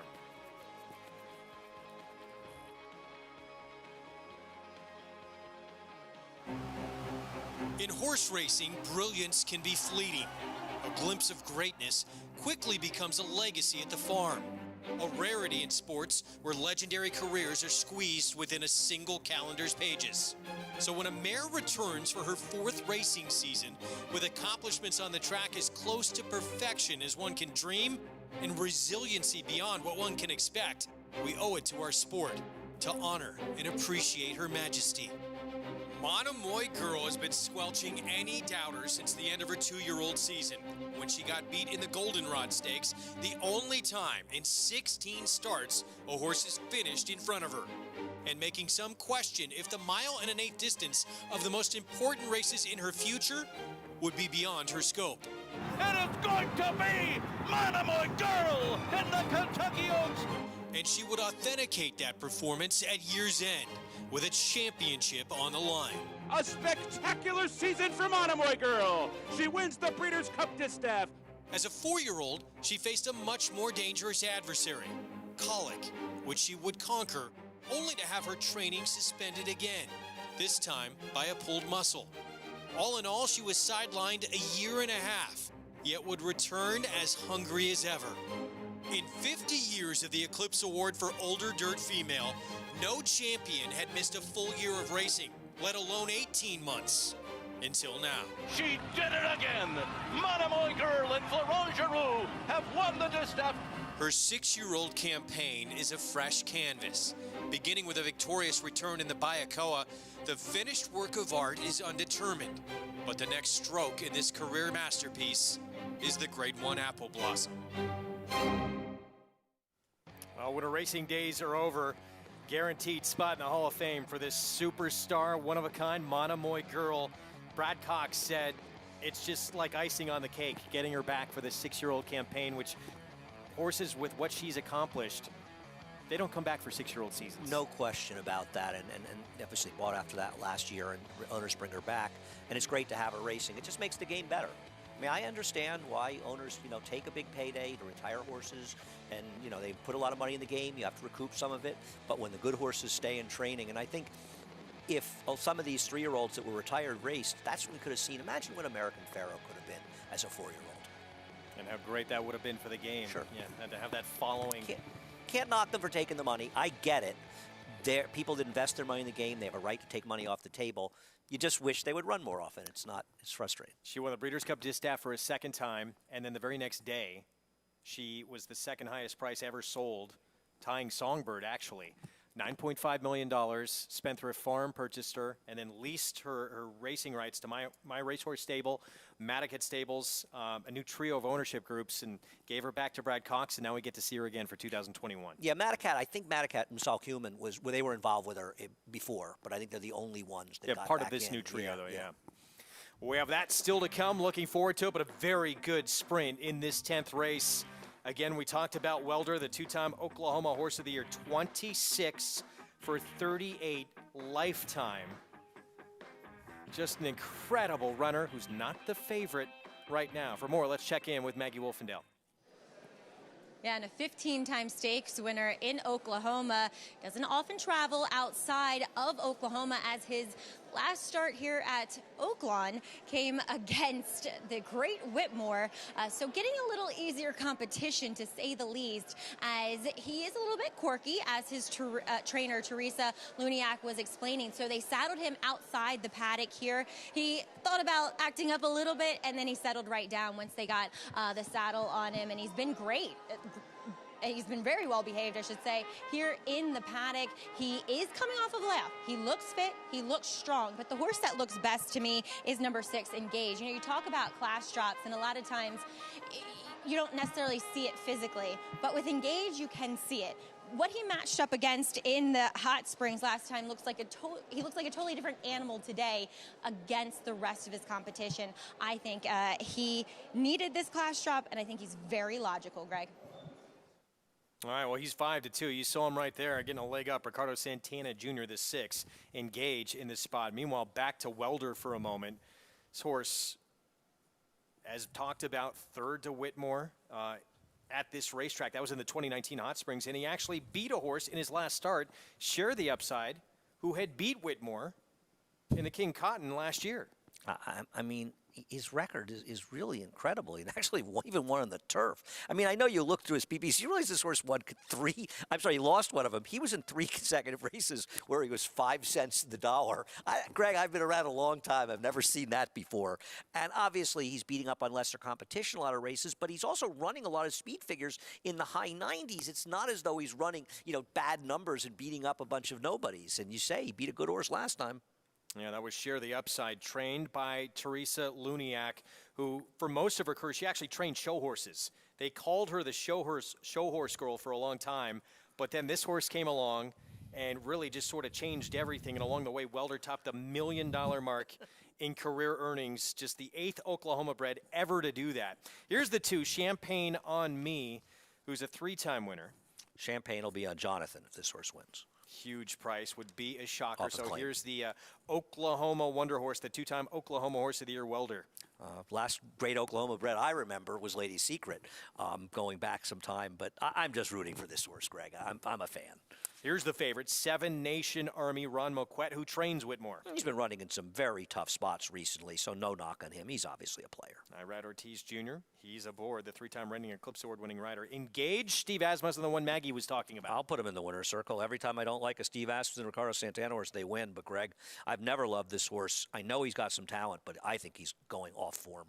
24-1 on Full Authority for Jinx Fires. Not a bad horse. It just shows the quality of this field that he's that big a price. And then 13-1, Hot Shot Kid. He's been off since September of last summer at Canterbury. He's a Minnesota bred. We had an Iowa bred entered in this race, a Minnesota bred. We've got the Oklahoma bred. The other day I saw a race, they had a Utah bred and a Kansas bred in it.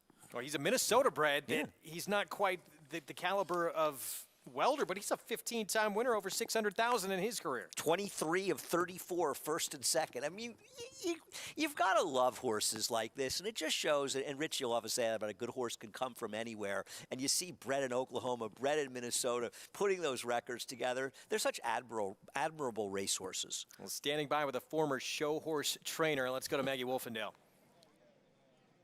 Yes, please be here with Teresa Luniak as Teresa bringing him outside of Oklahoma. Strange. And you said you take him everywhere. You train him off the farm. Yes. I mean, is he just kind of like a part of the family now? Oh, absolutely. He is a cherished pet. Well, he's also a very fast, cherished pet. Yes. Let's talk about the career that he's compiled. An 8-year-old, 15-time stakes winner. What kind of ride has this horse taken you on? Oh, you have no idea. It's amazing. And the decision to bring him back off the layoff to Oaklawn. Well, that was made because we tried to run in Oklahoma in the stakes at Will Rogers, and there just wasn't enough entries to fill the race. And he's ready to rock, as you can see. He's ready to run, and I just didn't want to waste the opportunity. And this race came up, and I talked to Jose Santos, who is David's agent, and he felt like that would be a really good spot, and we agreed. So we took the chance and came down. And you also said that you were thinking about running him in the Grade 3 count fleet at some point. We did a little bit. I didn't really want to tango with Whitmore. I have like the utmost respect for that horse. So he's, he's quite the animal. But Wilder's special in his own right, so. Well, Teresa, there's fans screaming for him here. So he's a horse that certainly kind of captures people's hearts and imagination. Thank you. He's done it the hard way. Yeah. That's what we always say. He's made $1.2 million now, and it's in little stakes. It's not $1 million races. He's just kind of pecked away at it. So it's pretty amazing. He's been the Oklahoma Horse of the Year 3 years in a row, which has never been done. And, it's just a great honor. Well, it's an honor to be in his presence here today. Teresa, thank you so much, and best of luck here. Thank you. All right, guys. Well, Welder, he's looking to notch one more victory, his 27th career victory, in fact, in today's allowance race. And Teresa mentioned Whitmore not wanting to tango with him, but did get within 2 lengths of him a couple years ago in the Hot Springs, Greg. Well, it'll be fun to see him do his thing. Keep an eye on him in the gate because he does not like being in the starting gate. That can be an issue for him. Let's take a look at him. This was His last race, December 19th, and this was the record breaker, tied the all-time mark for most wins at Remington Park, his 15th of his career. This is so great. And I feel, we're very fortunate to be able to work on these shows and cover horse racing. And one of the great things about covering the races from out of town, because, I follow New York racing very closely, to get to find out about a horse like this, right? I wouldn't have known about this horse. We hadn't looked at it. And it's just, I think it makes your life better. Going into the gate in that race, which you just saw he won, saddle had slipped, and at the last moment, David Cabrera happened to just get it right and then goes on to win the race. So should we be worried if he doesn't act up? 9-5 favorite. Jonathan, I don't want to hear you're not taking Welder. Okay, I'm taking Welder. No, look, I agree with Andy. A very cool horse. The same reason I think we fall in love with the horse like Whitmore. Just shows up, runs. This horse just happens to win all the time. He's run at Oaklawn once before. He got beat by Whitmore. He ran well that day, but I like the 5-7 Nation Army in here for a couple of reasons. One, if you look at 7 Nation Army from a speed figure standpoint, back in 2020 was running numbers that are right there with Welder. He comes back off of a break and runs on a sloppy racetrack. He ran well that day and got second, but it was a sloppy racetrack. Sometimes coming in off a layoff, maybe he didn't like the track. His figure was a little bit slower that day. But then it's the second race off the break. The last race, March 11th, is the one that really kind of propelled me over the top. He didn't break particularly fast. He broke a little bit slow out of the gate. And then the two horses that were 1-2 early finished the race 1-2 while he was trying to close into them. When horses that are up front stay up front, I upgrade closers. Not every time, but a lot of times I'll upgrade closers thinking maybe the pace held together. You heard Andy mentioning it earlier when we were watching the previous race at Oaklawn that the pace held together. If the pace holds together, you want to give horses that are coming from off of it an upgrade. For me, the 5-7 Nation Army, I feel like he's going to run well in here.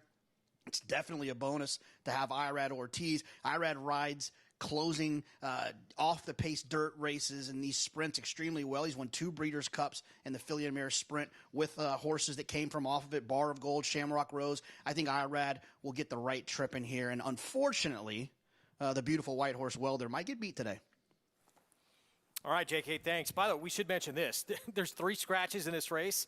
They were all the other speeds in the race, so that means Welder could likely be all alone in front and do his thing. No, I agree. I'm glad you brought that up, Greg. I mean, potentially all of the 1, 3, and 9 were the only other speeds. I don't think 7 Nation Army will be compromised, and I don't disagree with Jonathan. He's the other main player, and the public clearly agrees as well. But he could be just controlling this race up front, and I'm rarely somebody who's just rooting and not betting my money. I don't even want to bet involving him because I feel like it'll ruin the experience for me. I'm just looking forward to this horse. He's really, I told you about him yesterday. We were talking about him. I was looking at him and thinking, where the heck did this horse come from when I was handicapping the race? Incredible. David Cabrera has been his regular pilot. David says he hates to see horses in front of him. He likely will not see any today. Can he go gate to wire? We'll find out in just a minute or so. Meanwhile, here's Engage, and the one that really stood out to Maggie said a complete turnaround from how he looked just a few weeks ago in the Hot Springs. Listen, obviously he's a talented horse. He's run in some very tough competition races. A horse originally with Chad Brown, and he's done nothing but run in greatest stakes throughout his career. He's a 6-year-old now. He didn't run terribly in his return race, though I thought it was a bit of a disappointment, running third at 7-5. I know he was in tough in the Hot Springs. He was awful in that race. I watched it again. I just didn't think he did any running at all. Maggie likes how he looks, so maybe that's a good sign that he'll wake up, but I'm not taking him at a short price because I'll tell you something. He better be ready to run well because both the 4 and 5 are good. Yeah, and it looks like the fan club has made the trip from Oklahoma to support their horse here. Welder, 7-5 favorite on the board, Maggie. Yeah, and it's fun to watch, when riders are very familiar with horses. And as you pointed out, Greg, David Cabrera, very familiar with Welder because they just have this certain, relaxed mentality and seat on the back of those horses. I watched him on the far side of the racetrack just stand Welder out, just pet him, and Welder responded so beautifully. And I think David actually has been galloping him here since, no, he hasn't, Teresa. He galloped him one morning here as well. So it's just a cool rapport as well between horse and rider. Greg. Yeah, David Cabrera, he's as far as back as you could see at the past performances. He has been on board.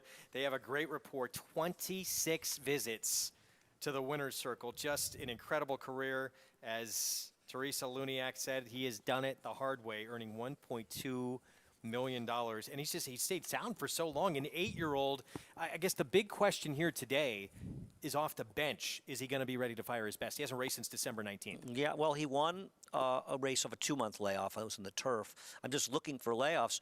Well, he's the biggest layoff in his last 12. He was off for December to late April. So we're looking at 4.5 months, and he only won by 6.5 lengths that day, running a 96 Beyer speed figure. So it didn't seem to affect him that day. And frankly, that's almost exactly the layoff he has here, right? Yeah. He's the 7-5 favorite. Welder, can he notch number 27 in his career? The 3-time Oklahoma Horse of the Year. He'll break. Well, from post 2, he's the 4-horse. Vic Stauffer with the call from Hot Springs.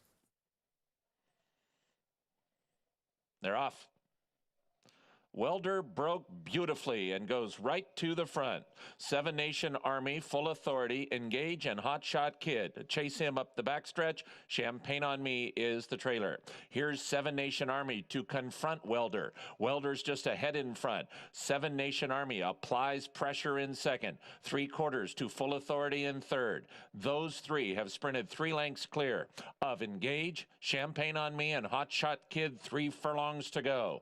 Welder continues to lead. He's a measured half length in front of 7 Nation Army, a similar margin to Full Authority. Those 3 are still 2.5 clear of Engage and Hot Shot Kid. Champagne on Me is the trailer. 26-time winner Welder continues to lead, but he's going to have to keep running fast because 7 Nation Army is right at his throat latch. Full Authority threatens to run a monster race. He makes it 3 across the track, and 7 Nation Army and Full Authority have kicked on from Welder, who's at the rail in third. Engage is fourth. 7 Nation Army, Full Authority. These 2 will decide it. 7 Nation Army in front.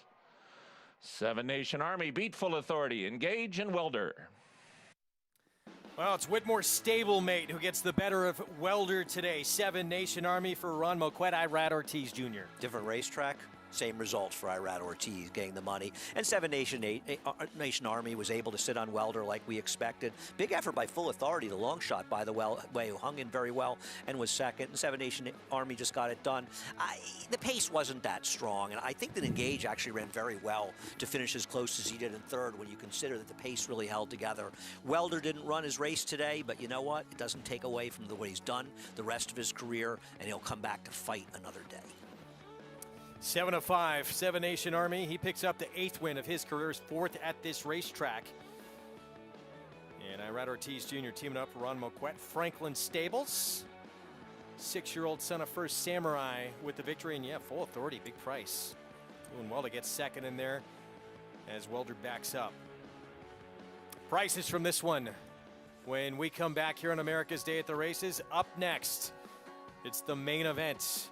Apple Blossom time. Kenny McPeak, some unfinished business in this race with some bad memories from back in 2003 and that narrow defeat with Take Charge Lady to Azeri. Stay with us.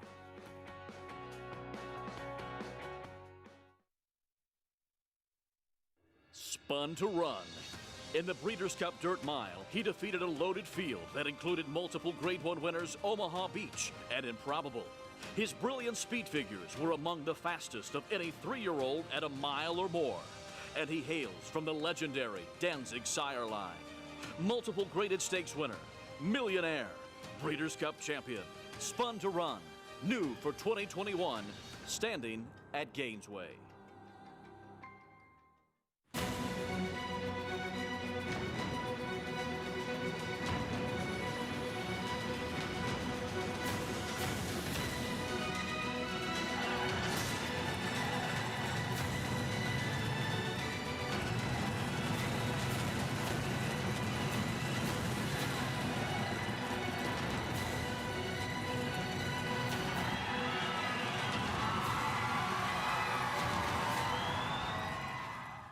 Smiling Tiger is now the #1 fourth crop sire in America. You heard that right. Smiling Tiger, standing at Harris Farms for a special discount of just $5,500, is the #1 fourth crop sire in America. His progeny scored 4 stakes wins in just 6 weeks, including Smiling Shirley, Grinning Tiger, and Tiger Dad. The #1 fourth crop sire in the nation is Smiling Tiger, standing at Harris Farms for a discounted rate of just $5,500.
You're watching America's Day of the Races on Fox Sports 2. Programs brought to you by Claiborne Farm.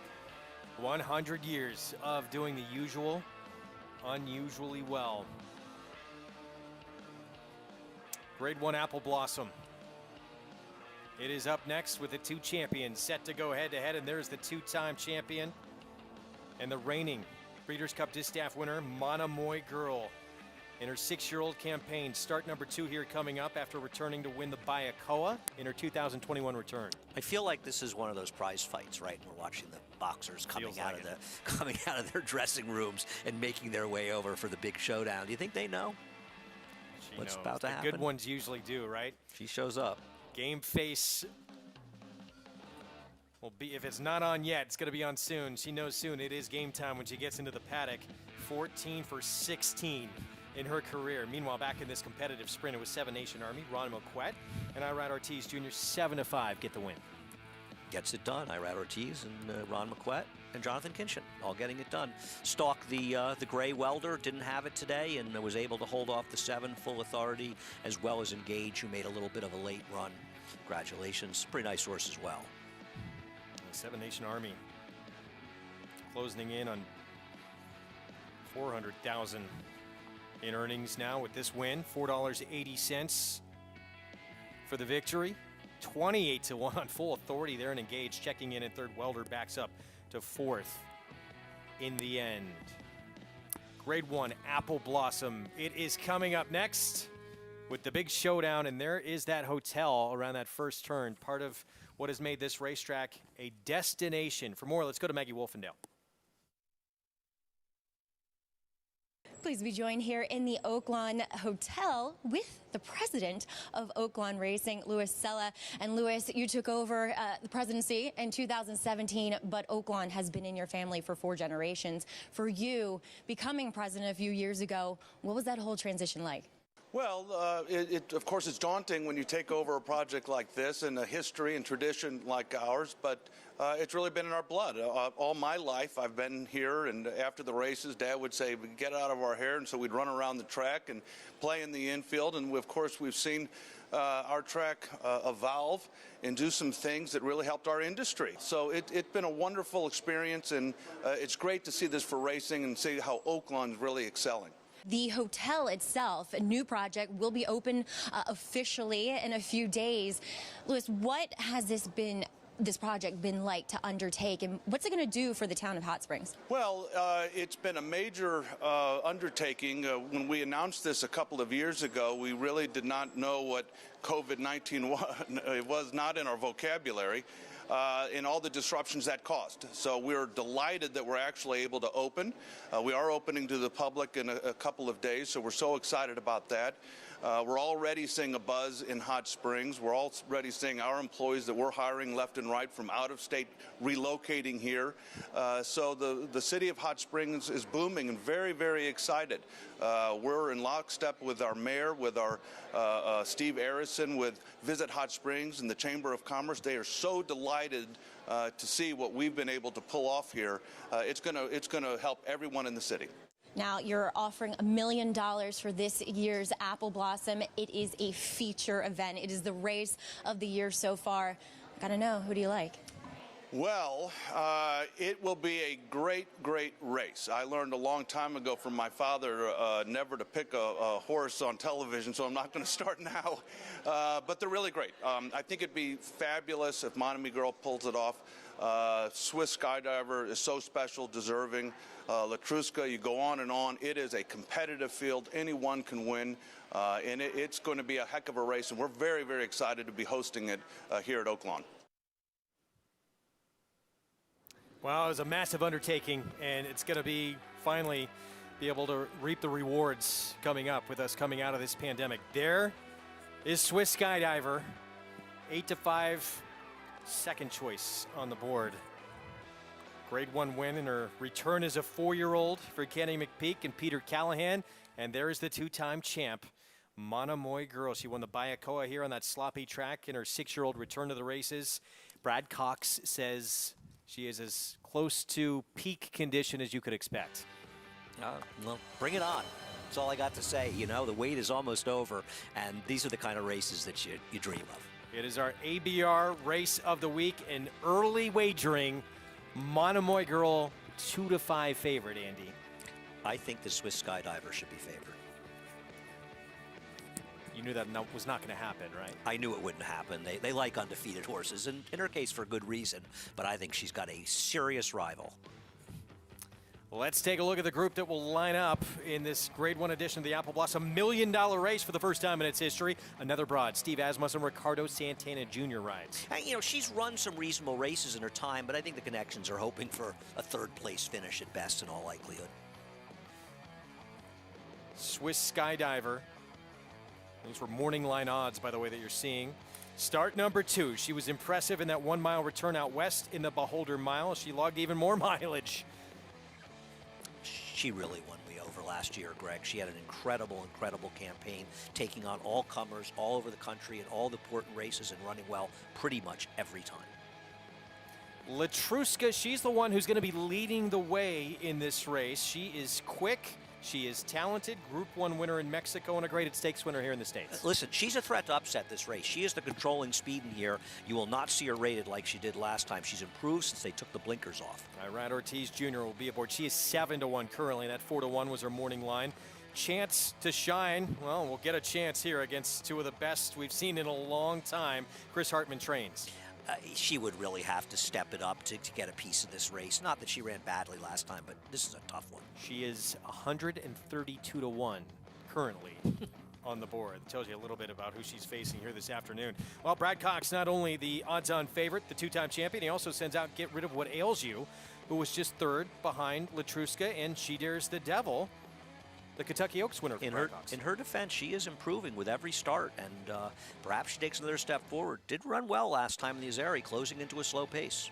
She is 48-1 right now from that 6-1 morning line, and the 2-5 favorite, the two-time champ, Monomoy Girl, 14 for 16 lifetime in her career for Brad Cox. Spendthrift Farm, My Racehorse Stables, and Madacat. She just shows up every single time she runs, and that's not an easy thing to do in most of those races at the very highest level. Even money in the morning line, very short number here, and just it's been tremendous matchups. We got the Sprint Division showdown with CZ Rocket and Whitmore just the other weekend, and now we get to see this titanic showdown between these two super fillies and mares coming up. Yeah, I mean, I feel like we've been waiting a long time for this, hoping it would happen. You never know if it's going to happen, and now we're so close to it happening. This is a very, very exciting day and an exciting race. I think we're all looking forward to it. Well, Kenny McPeak proved all year long last season he wasn't ducking anyone anywhere in a campaign for Swiss Skydiver that had her compete at 9 different racetracks in 3 different time zones, as well as competing against males. Today is more proof of how eager McPeak is to prove how good his filly is. He could have easily waited to face Monomoy Girl until the end of the year in the Breeders' Cup. Instead, he's game to find out if Skydiver is ready to beat the champ. Here's Maggie Wolfendale with more. Trainer Ken McPeak is no stranger to big matchups in the Apple Blossom. I don't know if you remember or not, but Take Charge Lady took on Azeri, and we were about an inch from it being called the Take Charge Lady instead of the Azeri. That was a great race in its own right. Some say one of the greatest races here. You know, we had our head in front every step of the way except for the last jump. Now he brings back another talented filly who is up for a challenge anywhere, anytime. And Swiss Skydiver is a Gulfstream Park Oaks winner. But Swiss Skydiver brings her skills to the West Coast, and she rocked in the Santa Anita Oaks. Swiss Skydiver is sailing home here in the 140th running of the Alabama. Another filly bounding toward the 16th pole, and here's Authentic on the outside, answering the call, head and nose, Swiss Skydiver. She analyzes everything. I mean, it's funny because when we walk her in the afternoon or even in the morning, she stops at every gap and she wants to see everything. And when she gets on the racetrack, she does the same thing. But she's very, let's just say she absorbs her surroundings. In 2021, it's been no different, winning the Beholder Mile in her seasonal debut. The flat mile or the even mile at Santa Anita, I thought was a little tricky. You know, that's a kind of a short run into the first turn, and but she pretty much outclassed them from what we saw, and it was a good first step for her. And you know, she's just such an easy filly to travel with, and just makes our job really easy. And her rider has the full trust of the barn. He's a really great horseman. I know he's at a struggle stage of his career as far as finding other outfits. He and I get on the same page on horses. He's contributed to our stable. He comes in and gets on the young horses, the older horses. He knows pretty much every horse. He's been a guy that I trust his judgment, and he's got it done on her.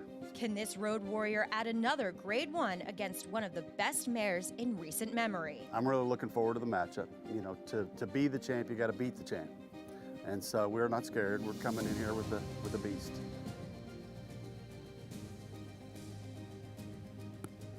You got to respect coming to take this shot, and he is coming with, as he said, a beast, but a filly who is great in her own right with what she accomplished last year. And it looks like as a 4-year-old, at least from the one race we've seen from Swiss Skydiver, she has taken that move forward, could be even better as a 4-year-old.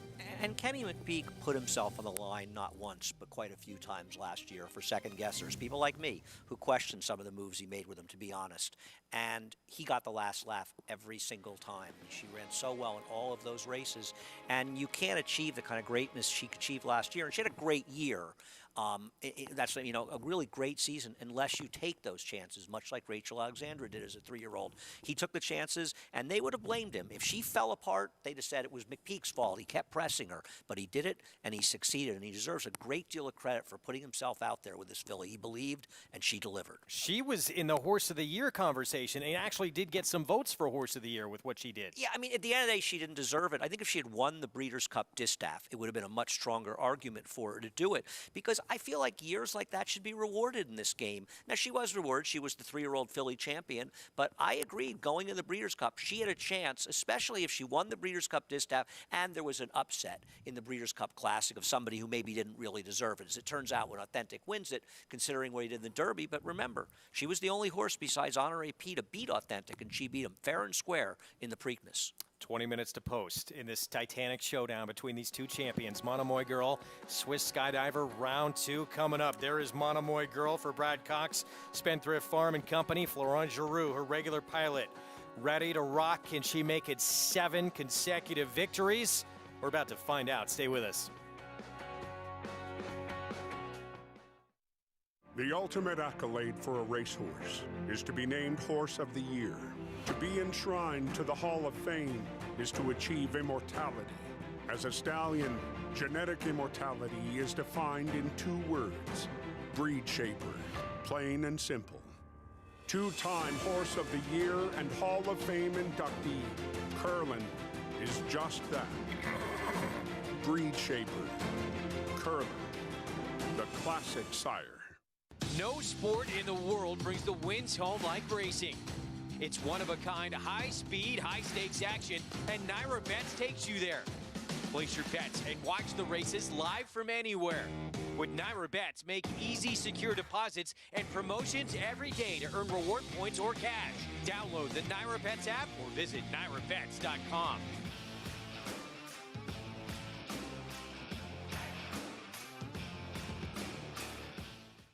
A Grade 1 winner on both dirt and turf, War of Will became a classic winner with this victory in the Preakness Stakes. This year, he added turf credentials to his resume with a determined victory in the Grade 1 Maker's Mark Mile, a winner and Grade 1 placed at 2, multiple graded stakes victor at 3, and Grade 1 winner again at 4.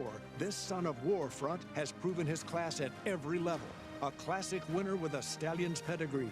War of Will, standing in 2021 at Claiborne Farm.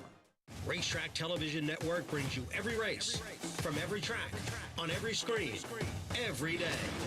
With monthly packages starting as low as $5, RTN gives you great value and access to more live HD streaming and race replays than anyone. Visit RTN.tv today to sign up and watch on almost any device, including Roku and Amazon Fire. Use promo code TRYRTN for a 5-day free trial.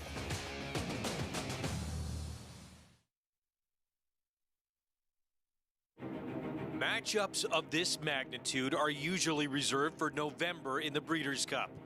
A two-time champion with a Hall of Fame resume, back for one last campaign. Most with the resume of multiple champion Monomoy Girl would be retired by now. But Connections wanted to enjoy one final campaign with this mare of a lifetime, who returns to defend her title. She did it again! Monomoy Girl and Florent Giroux have won the distaff over Valiance. There's no easing into her 2021 campaign. Today, Monomoy Girl will face the reigning 3-year-old champion filly, who last year became just the 6th filly ever to beat the boys in the Preakness, outdueling Kentucky Derby and eventual Breeders' Cup Classic winner and Horse of the Year, Authentic, in a stretch duel for the ages. Head and nose and nose. Swiss Skydiver and Robbie Alvarado. It's a rare showdown of champions meeting in spring in the Grade 1 Apple Blossom from Oaklawn Park. Next on Fox Sports 2. It is finally ready to happen here. About 17 minutes to post in the biggest race of the year to date. This Grade 1 Apple Blossom with the two champions going head-to-head. Monomoy Girl 3-5 right now. We expected her to be favored. Swiss Skydiver 3-2.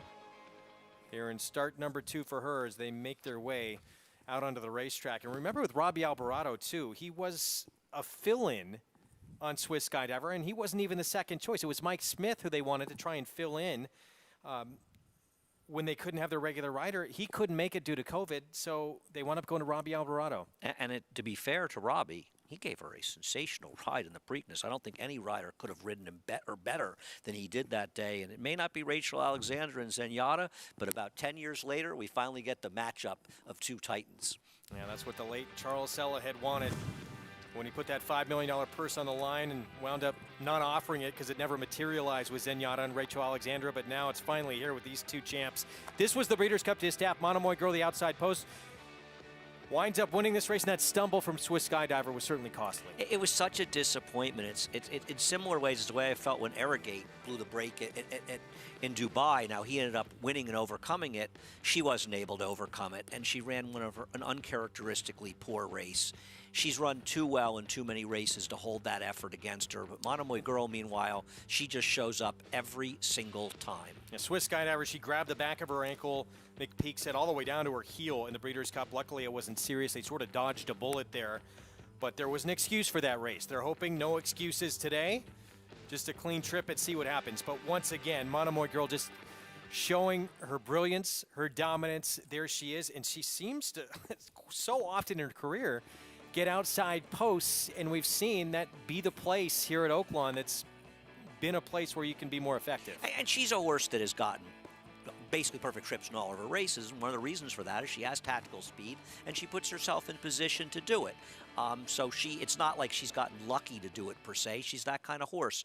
Post position is not supposed to really be a factor in this race. The dynamics could play a role because the number 2 horse, the 3 horse in this race, excuse me, Latrushka, has a lot of speed, and she could position to close. I have to think the Monomoy Girl and Swiss Skydiver will be sitting right behind her. Brad Cox coming off his breakthrough year when he was named the Eclipse Award winner as Outstanding Trainer. He had 4 winners on Breeders' Cup Day. All of them, as you see, still in training. He had said before today the biggest race of the year was probably Nixco and Charlatan going head-to-head, but he thinks this one even tops that. No, this is obviously that didn't work out for Nixco. He didn't run his race that day, but the way Monomoy Girl is, it'll be surprising if she doesn't show up, win or lose, and run a good race. Meanwhile, here's Swiss Skydiver, 3-2, and she had the rail in that Beholder Mile. Wasn't super fast into stride that day, but once they got around the turn and into the stretch, she just took over in that race. I think it's a very good sign for her that she comes back in that race, going a mile, goes to California, and she ran a very big race, getting a 101 Beyer speed figure. And it's you always worry a little bit, right, when the fillies or mares come back for a new season. Are they going to be as efficient as they were? And to me, she's as good, if not better, than ever. Rachel Alexandra, who had that campaign for the ages, didn't come back as good as a 4-year-old, but it looks like Swiss Skydiver is certainly taking a big move. Maybe she's even better at 4, Maggie. I think you might have said a more true statement, Greg, as looking at these two physically and comparing them from what I see here on the infield and out down in the paddock, Swiss Skydiver, she matches up physically with Monomoy Girl really well. If anything, she's actually bigger and stronger than she is. She is a force to be reckoned with, and she is a very physically mature 4-year-old filly now. She is keen. She got a little revved up when we got out here to the infield, but that's not out of character. At least when I saw her for the Alabama, she was a bit hot that day in Saratoga, and you can see her. She's just taking it all in. She knows it's game time, but still, as Kenny McPeak said when I talked to him yesterday, she assesses every situation she's in, and that is really what has made her such a talented horse, and a horse that can just adapt to any situation that she's in and travel as much as she has. As we'll move on to Latrushka, well, true to a sprinter type of filly, now mare, she's very sharp. She has been probably the worst behaved of anybody out here. Physically, though, never seen her look better. She looks so strong. She's really kind of developed this really nice hind end, this massive shoulder to her. I love what I'm seeing from her physically. I wish she didn't quite expend so much energy, but that's not out of character for her. And obviously, she will be forwardly placed as Irad Ortiz gets the leg up. Number 6, Monomoy Girl. She's just the queen. She's so funny. I mean, she walks out to the racetrack or wherever, and she always just stops and says, everybody's waiting for me. She knows she is that good. She knows she is the queen. And I thought she looked really fit coming into the Bayakoa, coming off the layoff. I think she looks even more fit today. So there has not been a stone left unturned. And she's so smart. She doesn't maybe post the flashiest Beyer speed figures, because she knows when she hits the front, her job is done. She's all competitor, Greg. That's what makes these two champions so great. I don't think we've seen a race like this with two heavy favorites like this, that we've kind of concentrated on them since maybe we had Gamine and Swiss Skydiver in the Kentucky Oaks, and remember, neither of those two won that race. Yeah, well, maybe Latrushka will be the upsetter here. There is certainly a case to be made for Latrushka to get it done. She is no slouch. She's going to run well in here. We'll see if she's ready to beat both of these horses. They're going to be chasing her early, the 3, Latrushka at 5-1. You can play this race and all the action we bring you on the program with Naira Bets. Get signed up, started, and earn up to a $200 deposit match at sign up. Promo code Derby25 also gets you a $25 bet for the Kentucky Derby. Go to NairaBets.com. You can also download that app and bet any race, anywhere, anytime, as we get set for our post-parade, 8 minutes away from this historic showdown of champions here in this Grade 1 Apple Blossom. That was a quick look at Swiss Skydiver. as we hear the call to post for this prestigious race. 3-5 still on Monomoy Girl. And Florent Giroux in that Bayakoa, that comeback race. Florent Giroux, Brad Cox, he felt they went to work on her a little bit earlier than usual, but she still finished up very strong. She did. I mean, listen, she does what she has to do. I mean, I have differing opinions about people about speed figures. I don't know that they can necessarily go faster than they have to. I think we'll find out today, because this is probably the first race that Monomoy Girl is going to have to run a strong figure to get it done, and we'll see if she's up to stepping her game up against tougher competition. Here's long shot, another broad for Steve Asmussen with Ricardo Santana Jr., 39-1. Yeah, she's a horse that was in Todd Pletcher's barn now, and Steve Asmussen, poor race in the slop last time, but she has races that could get her third or fourth if she runs her best race. Champion, 3-year-old filly. She was purchased for $35,000. Swiss Skydivers won over $2 million. She's 3-2 on the board. It's really incredible what she has done over the last basically 13 months of her career, and this would just be another huge win. And what we hope is a rivalry we see today and we see much more of. Still looking at long shot here, another broad. Swiss Skydiver, again, that campaign, there she is. From last year, she went to 9 different racetracks, 3 different time zones, faced males twice, beat them once in the Classic, the eventual Horse of the Year, Authentic, in that stretch stool that we showed you. Just an incredible campaign. Here's Latruska, and the one that everyone is going to have to try and catch up front, this 5-year-old mare. Yeah, she's speedy, and Irad just go to the front and hope for the best. And she has the kind of speed that she can run them off their feet. Chance to shine, 75-1. Chris Hartman tackled Monomoy Girl. She was 4th against her in the Bayakoa. Her last 3 races have been all nice efforts, but she's facing an incredibly tough group today. Get rid of what ails you. Stakes winner on this track for Brad Cox. I don't think she should be 30-1 in this race, but I guess when you have a big 3, it's tough for her not to take money. She is improving. I think she went well last time. And her more famous stablemate. And here's Monomoy Girl, the 2-time champion. Right. She's sick of being around Monomoy Girl. She's actually never run against her. Today she'll take her on. And what can you say about Monomoy Girl? She has never gone to the racetrack and not run an A-plus effort. Florent Giroux, her regular pilot, back in the irons. Let's go to Maggie Wolfendale. And out here in the infield with Brad Cox as he gears Monomoy Girl up. Probably the showdown of the year. Brad facing Swiss Skydiver once again. Talk about her and bringing her back as a 6-year-old. The Bayakoa effort, I know you had said that she probably didn't love the track that day. What are you expecting this time around? I think she'll move forward off that race. That race off the layoff was very comparable to her race last year off the layoff. And, she peaked in the Breeders' Cup last year, so, she got the time. We didn't take her out of training, just kept her in light training. And I feel like she's definitely tighter, more focused. Honestly, just physically looks better. So I'm excited about her today. What have you learned training her from 2 to now 6? What have you learned about her and maybe about the game that she has just brought you so much success? Just good ones. I mean, they're far and few between. Or great ones, put it that way. She's a great one. But, she's taught us a lot. I mean, she's different in a lot of ways. I mean, I'd run out of time. They'd run the race before I was finished talking about how different she is in so many different ways, to be honest. But she's special. She's very different, I think is the word, but she's great. So, she's got some quirks about her, but we deal with them. So, she's an amazing filly. You had to be pleased, though, when you saw the draw being outside of Swiss Skydiver. How do you see this race unfolding? She has the tactical speed to not let Latruska get too far away from her. Yeah, no doubt. We're not going to let her. That's the game plan. We're not going to let her get too far away. I don't know what Swiss Skydiver will do. She's got plenty of speed if need be. So, it's ultimately up to Florent where he wants to place her going into the first turn. I can kind of picture hopefully a 2-wide trip into the first turn, setting off 1 or 2, and we'll see how it plays out. I'm excited about this challenge, and I think she's up for a challenge today.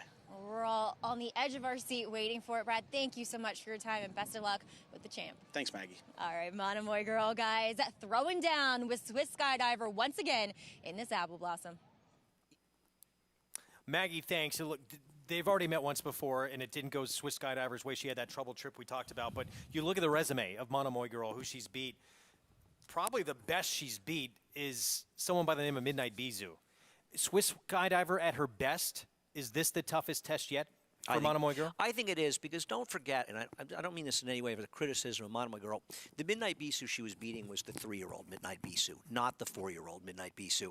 For me, one of the biggest losses with Monomoy Girl missing her 4-year-old season is she and Midnight Bisou didn't get to square off, because Midnight Bisou was so good that year, and I think she really stepped her game up. So, yes, I think this is the toughest test she's ever taken. I'll tell you something, listening to Brad talk to Maggie, Brad's a pretty laid-back, cool guy.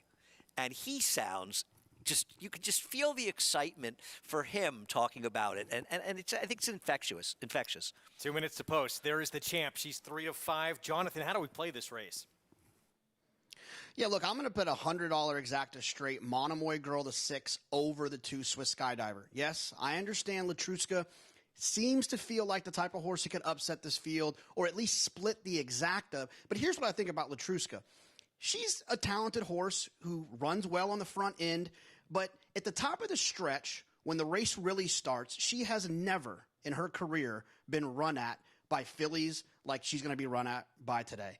With whether it's Monomoy Girl or whether it's Swiss Skydiver, it's my opinion that whoever runs at her will really take a lot of starch out of her and will set it up for potentially the other one. And I think the other one's going to be Monomoy Girl. She's just too good. The thing about her, and Andy mentioned it earlier in the show, even almost in all of her races, not just her last race in the slop, she always looks in trouble for about 2 jumps in every race. And you say to yourself, oh boy, she's in trouble. And then she straightens up, she levels off, and that determination that makes her the special horse that's only been beaten 1 time. She was disqualified once, so she's got 2 losses, but she's only been passed or been behind at the wire 1 time. It's that heart. She does not like getting beat, and I think this will be number 15. Cold exacta, 6-2. Yeah, it's something that it doesn't show up in speed figures. It doesn't show up in the past performances, and she has that something.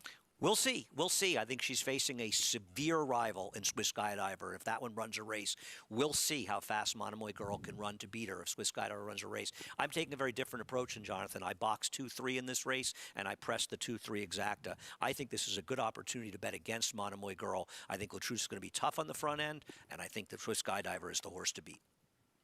She's 3-2 on the board. Meanwhile, let's take a look at the pace setter in here. This is Latruska, who's had some big moments, but none to this level that she's going to tackle today. She's not yet a Grade 1 winner. She's a Group 1 winner, but in Mexico, she's a Grade 3 winner here in the U.S.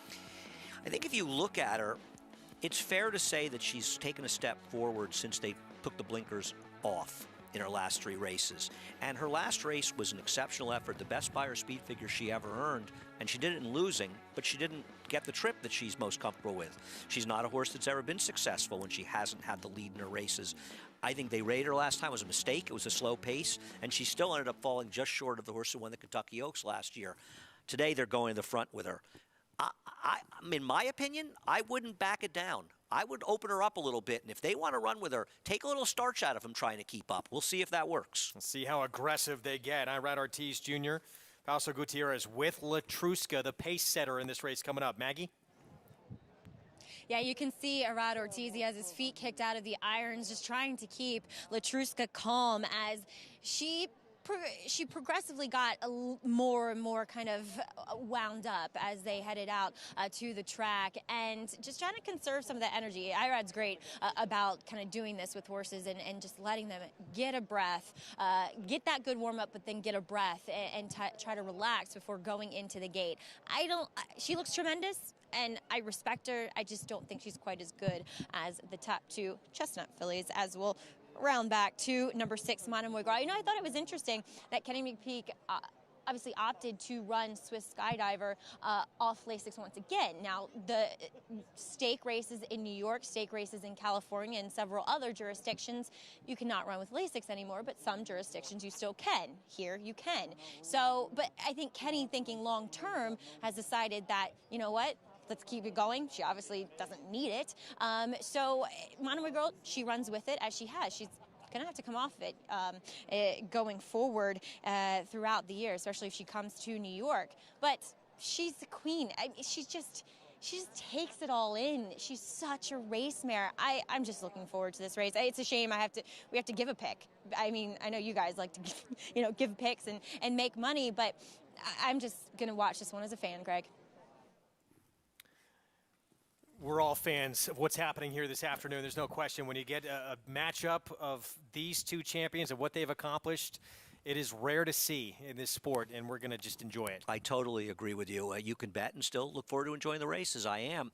And I think it's interesting Maggie brought up the Lasix. Just to expand on that a little bit, it's stake races. The 2-year-olds can't run it, but stake races in almost all jurisdictions, New York, Kentucky, you can't run on it. And I think it's worth pointing out the Swiss Skydiver did not run on Lasix last time.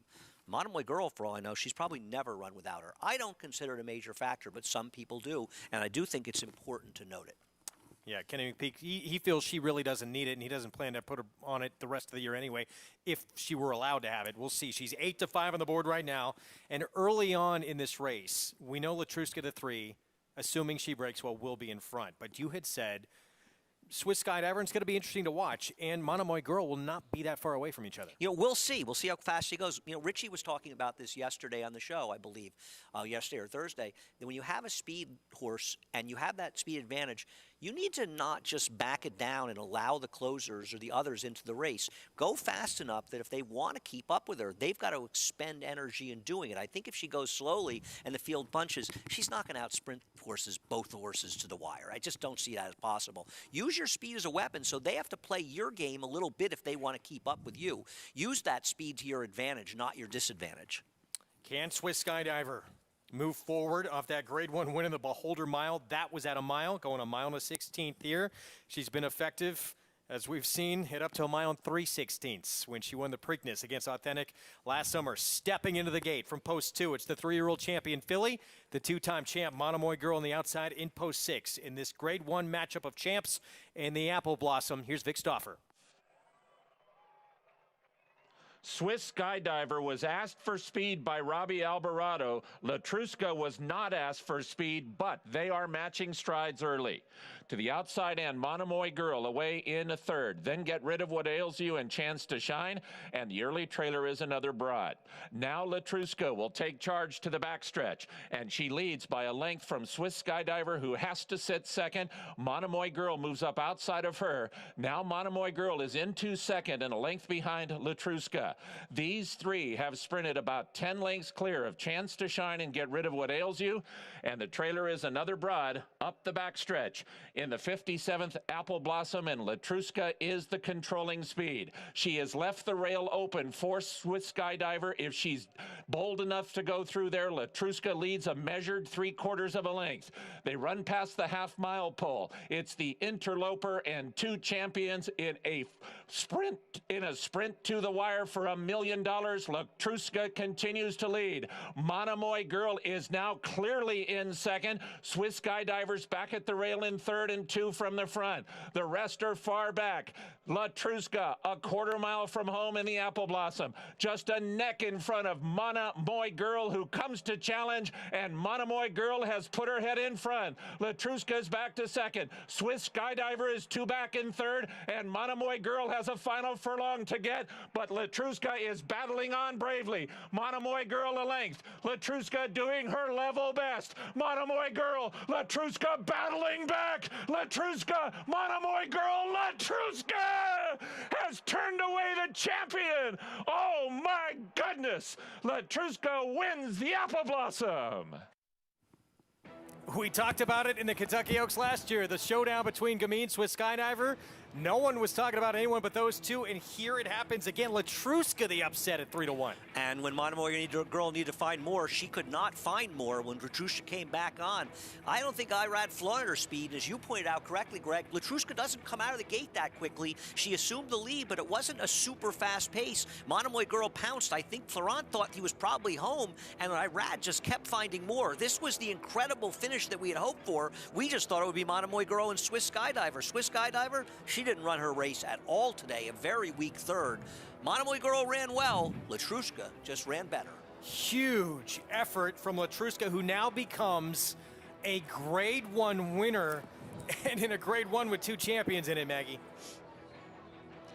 How about that? The mare who started her life and her career in Mexico has now taken down 2 champions, and the big champion in Monomoy Girl. She was as game could be, and you could see, as you guys were saying, she didn't break. She wasn't in front in the first, 16th of a mile, but then Irad just let her get into her stride, and she put those ears up, and she was just so comfortable out there on the front end. I'm sure this is what trainer Fausto Gutierrez had imagined, had dreamed up, and it all came to fruition today. Greg? We've never seen Letruska battle back when she's been passed. When she wins, she's on the lead. She's in front all the way, gate to wire. She showed a new dimension today, and to do it against someone of this caliber, wow. And maybe if you look back on, there's 2 things, Greg. One is rating last time. Maybe rating kind of helped her get more comfortable in that role. And let's face it, she was always good. She has been better since they took the blinkers off. And maybe that's really helped her in here. And listen, I mean, Monomoy Girl looked like she had her measured. I don't think she was in front by a length like the call, but she did seem to get a little bit in front of her.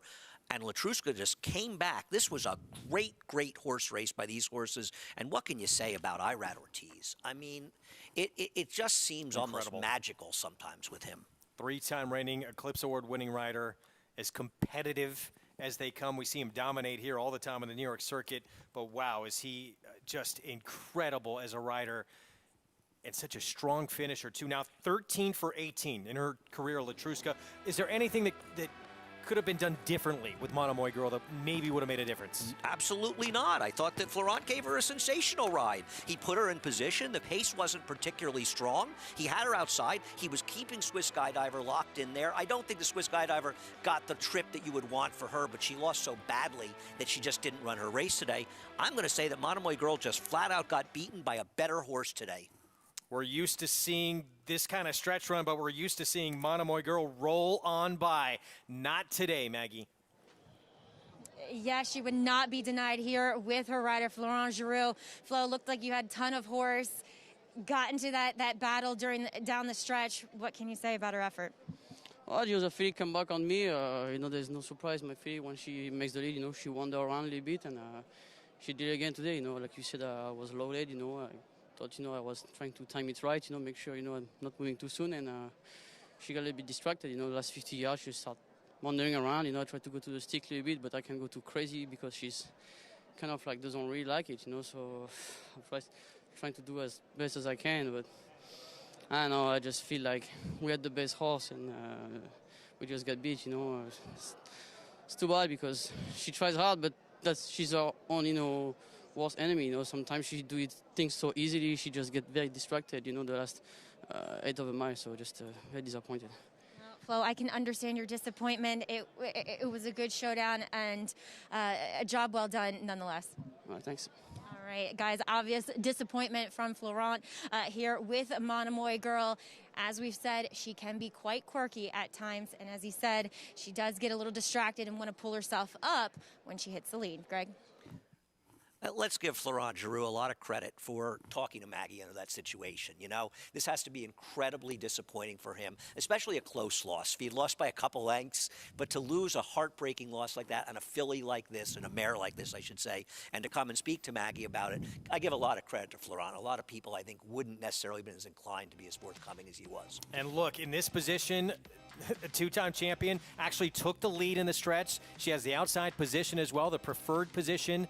You just expect her to finish here. And she didn't lose by much, but got to credit Letruska. You got to credit Irad, but Monomoy Girl had the opportunity, and perhaps she did get distracted there. I don't we know. usually see her finish there. The thing is, Greg, I just, that's not thinking that I have. That doesn't make it right. At the end of the day, it seemed like, I think we all thought, here's Letruska coming back, but then when the money was down, you just thought Monomoy Girl would get her head in front, but she just didn't get it in front. And no knock on Monomoy Girl. I think she ran very, very well today.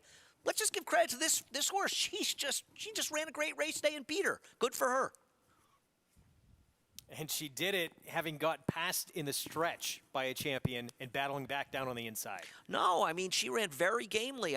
To me, she's always had talent, and we saw her win that race at Saratoga late in the year, but she's become a better horse and a more manageable horse since they took the blinkers off. All the hype on Monomoy Girl and Swiss Skydiver coming in. Instead, It's Latruska, first grade 1 win of her career here in the States, having her shining moment in the Apple Blossom. Stay with us. We'll be back with more from Oaklawn right after this.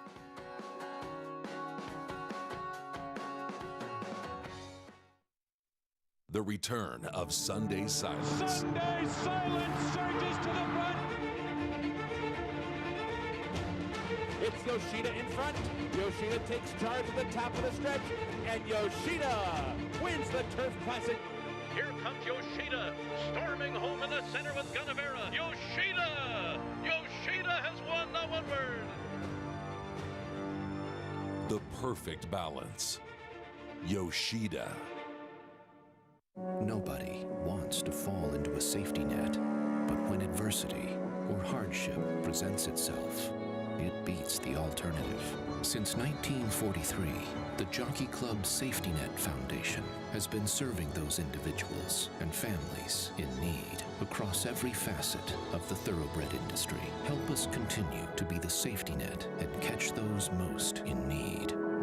Visit tjcfoundation.org to learn more. The Run Happies are off and running, burning up the tracks and leaving a vapor trail down the stretch. TDN Rising Star Following C posted a huge 97 buyer, winning by nearly 6 lengths for Bob Baffert. Ranked among the top of his crop by stakes horses and winners, the Run Happy rally continues. Price for success at just $10,000. Call Bernie Sams and hook a ride on this Rising Star stallion. Eclipse champion Run Happy, standing at Claiborne Farm.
Back on America's Day of the Races on Fox Sports 2 program brought to you by America's Best Racing. For the love of the race, visit americasbestracing.net today. This sport is so unpredictable, and a matchup with 2 champions, even though just 3-1 here, a major upset in this Grade 1 Apple Blossom. Yeah, I mean, she took a lot of money late. She really did, just under $9 in here. I mean, it's incredible to watch it again because at this point, it's hard not to be confident that Monomoy Girl has it wrapped up. Swiss Skydiver's not running a race, and Latruska, a speed like that when they get past, and she just comes back and nails her. This was, and you know, she gets to her. It's not like she caught her off guard because at this point, I think Monomoy Girl had that chance, Greg, to sort of reassert herself if she was loafing along and she needed to see that rival. She saw her. She just couldn't get past her. Listen, it was a great race. There's no loser among the top 2, but you got to give so much credit to Latruska. You do, and yeah, look, so much disappointment for Monomoy Girl. She still ran huge. She barely got beat, but it's just the second time in her career and the first time since she was a 2-year-old that someone has finished in front of her. Yeah. No, it's amazing. The 2 times horse finished in front of her has been a neck and a nose. I mean, she's about this far from never having finished behind horses. And Monomoy Girl deserves so much credit for showing up in these races. Her connections for buying her. They could have taken her to the shed and they could have, bred her and just seen the foals race, but they took her back to race, and the game is better because of it. The game is better because of a race like this today. She lost. Big deal. Horses lose all the time. It takes nothing away from Monomoy Girl that she lost this race. She lost by that much. Did she run that much better if she won by that much? Give Monomoy Girl all the credit in the world, but also give it to Latruska as well. And again, it shows you too. And look, what Swiss Skydiver accomplished last year in her comeback race this year, she's she's incredible. But to be able to show up every single time, like Monomoy Girl has been able to do, it is not easy. No, I think that's a great point, Greg. You're right. Maybe Swiss Skydiver at times has run better races than Monomoy Girl's run. But now, in 2 of the last 3 races, arguably 2 of the biggest races she's ever been in, she really didn't show up in her runner races. Okay, we want to use the stumble in the Breeders' Cup as an excuse. There was no excuse today for her, especially that performance. She'll come back and fight another day and run well in other races. But today, in the big dance, she is the one who didn't show up, not Monomoy Girl. And meanwhile, Latruska now showing as a 5-year-old mare that she is not a one-trick pony and just a gate-to-wire speedster that can win big races. Can we say what we said all year last year? This division is extremely exciting, and I can't wait to see these horses meet again. Boy, it would be great if in the Ogden Phipps on Belmont Stakes Day, we see a matchup of these horses again. That was such a thrilling race. Maybe not the 2 we expected down the stretch, but a stretch duel that you'll never forget. Got the stretch duel, just, not with who we expected in here. Wow, what a moment for Latruska and these connections to be in a race of this magnitude with who was in it and to pull off this kind of an upset. This game. Wow. One more to come from Oaklawn. 6 furlong sprint coming up. 10,000 starter allowance. Pick up the phone. Steve Asmussen, Ricardo Santana Jr. coming in off a win against non-winners of 3 lifetime. We'll try and back it up with back-to-back victories here at Speed from that inside post. As I recall, Greg, I bet the 13-1 shot that finished second to her in her last race, but she did run very well. It's going to be interesting to see how it's run because there are some other significant speed horses, the 7, the 9, the 11. All these horses potentially have speed, and Ricardo's going to have to work out a trip from the rail. It'll be interesting to see how it plays out for the big favorite. I'd bet against. Meanwhile, all that money inside in there. We'll have more on that group, see how those odds change in a little bit. But in terms, we were talking about the handicap division earlier, and it's sort of unsettled right now. We know Mystic Guide at the top with that Dubai World Cup win. Now this division, all of a sudden, is thrown into a little bit of chaos with the distaffers. Well, the good news is it's still April, and there's a lot of big races to be run, and we'll get a chance to see them. Monomoy Girl will get her chances to redeem herself. Latruska can show, was this just an aberration, or can she keep it going through the year? And Swiss Skydiver really has to redeem herself. Monomoy Girl doesn't have to redeem herself to get back on track and win. Swiss Skydiver, at this point, needs to redeem herself a little bit. It doesn't take away from her resume in the past, but the good news is there's plenty of big races left to come, and we'll be bringing many of them to you on America's Day at the Races. And some others who are starting to make progress and get better and better, including your Kentucky Oaks winner from last year, She Dares the Devil, and Bonnie South. No, I agree. 2 horses for Brad Cox. Bonnie South winning the Double Dog Dare yesterday at Keeneland, and horses pointing towards the La Troyenne. We'll see that race on Derby Day, and it all could come together where we'll see some good matches in the Phipps, the Personal Ensign at Saratoga. We keep saying it, but it's true, Greg. There's just so much to look forward to. In the end, it was neither Monomoy Girl or Swiss Skydiver. It's Latruska with the upset in the Apple Blossom. Let's go to Maggie Wolfendale. And please be joined by the trainer of Latruska, Fausto Gutierrez. And Fausto, your decision to keep her here after the Azeri, where she finished second to another Brad Cox horse, and She Dares the Devil, did that really aid her performance today? Yes, I checked how she improved all the performance. The Azeri was a little bit complicated race for us. But anyway, at this level, any race you run is absolutely tough, and you need the best effort you can. I never think to don't go to the Apple Blossom because she go in good form after the race. I check the nominations. I have the question mark if the 2 champions come. But anyway, these don't change our decisions. I like to the field be more short because this gives the chance to the 3 ones run out of problems. And the result of the race for me is amazing, it's incredible. I don't cry because it's not the moment, but in my mind, in the last seconds, happened all my career in Mexico, because it's other sensation, and this sport is amazing. This sport is unpredictable, and this is an example for this.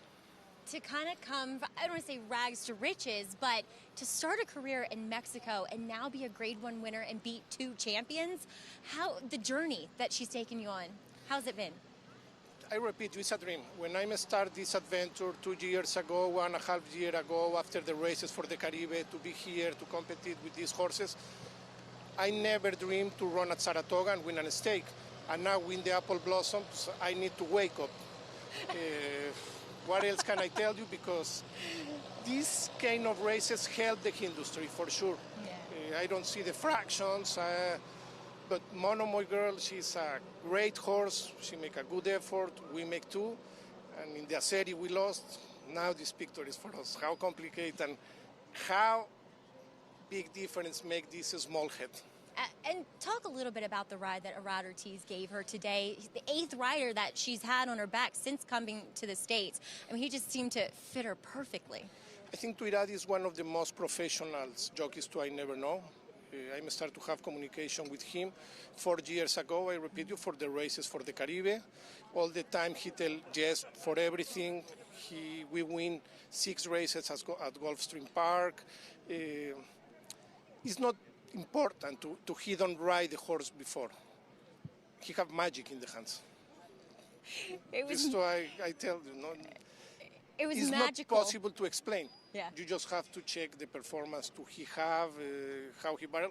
And after the race, he tell me, no, I have horse to return. Okay, because if you have horse, win the race. And that he did. It was pretty special to watch today. Massive congratulations to you and a masterful training job with her as well. Thank you very much. Well, Fausto Gutierrez, guys, living the dream. I don't think he's going to wake up anytime soon with this victory in the Grade 1 $1 million Apple Blossom. Greg?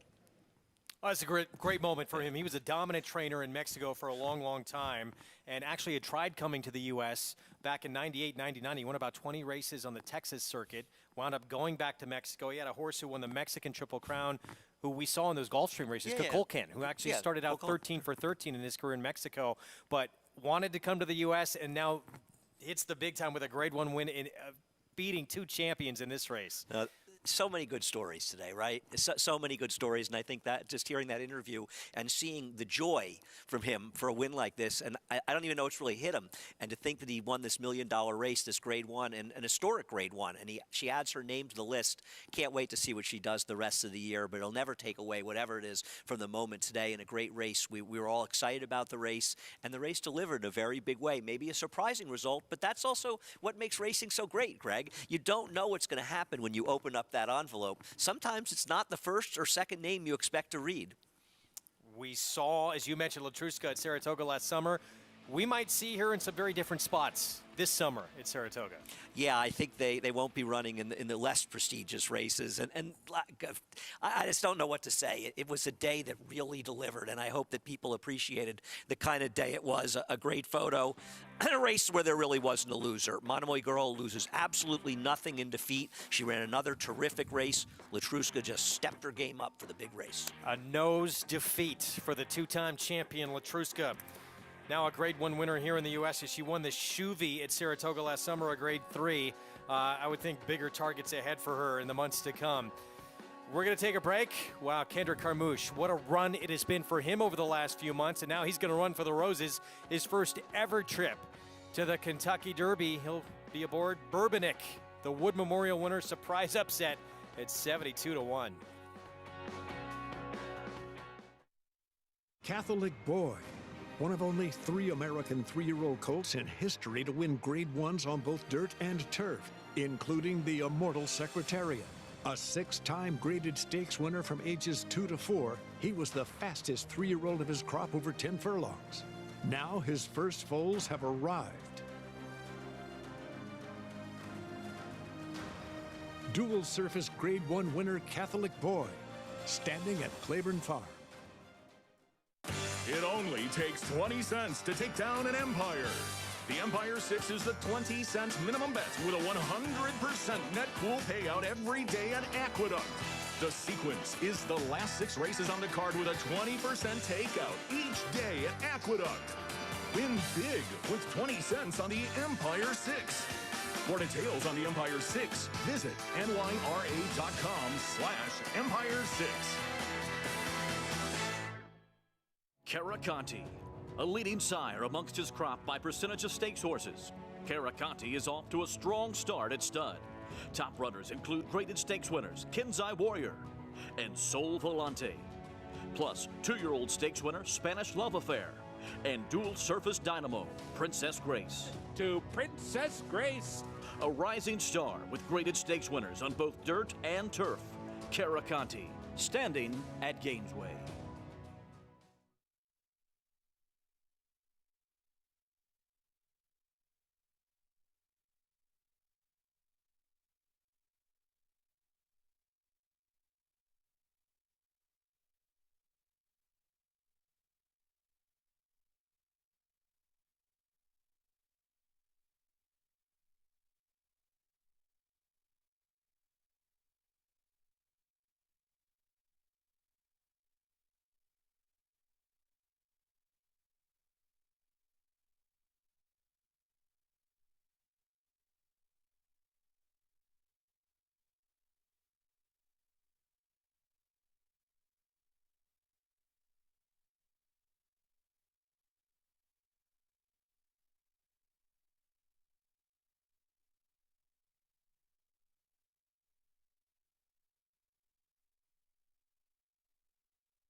Back at America's Day at the Races on Fox Sports 2 program brought to you by the champion sprinter, Run Happy. Never lost in his career while sprinting.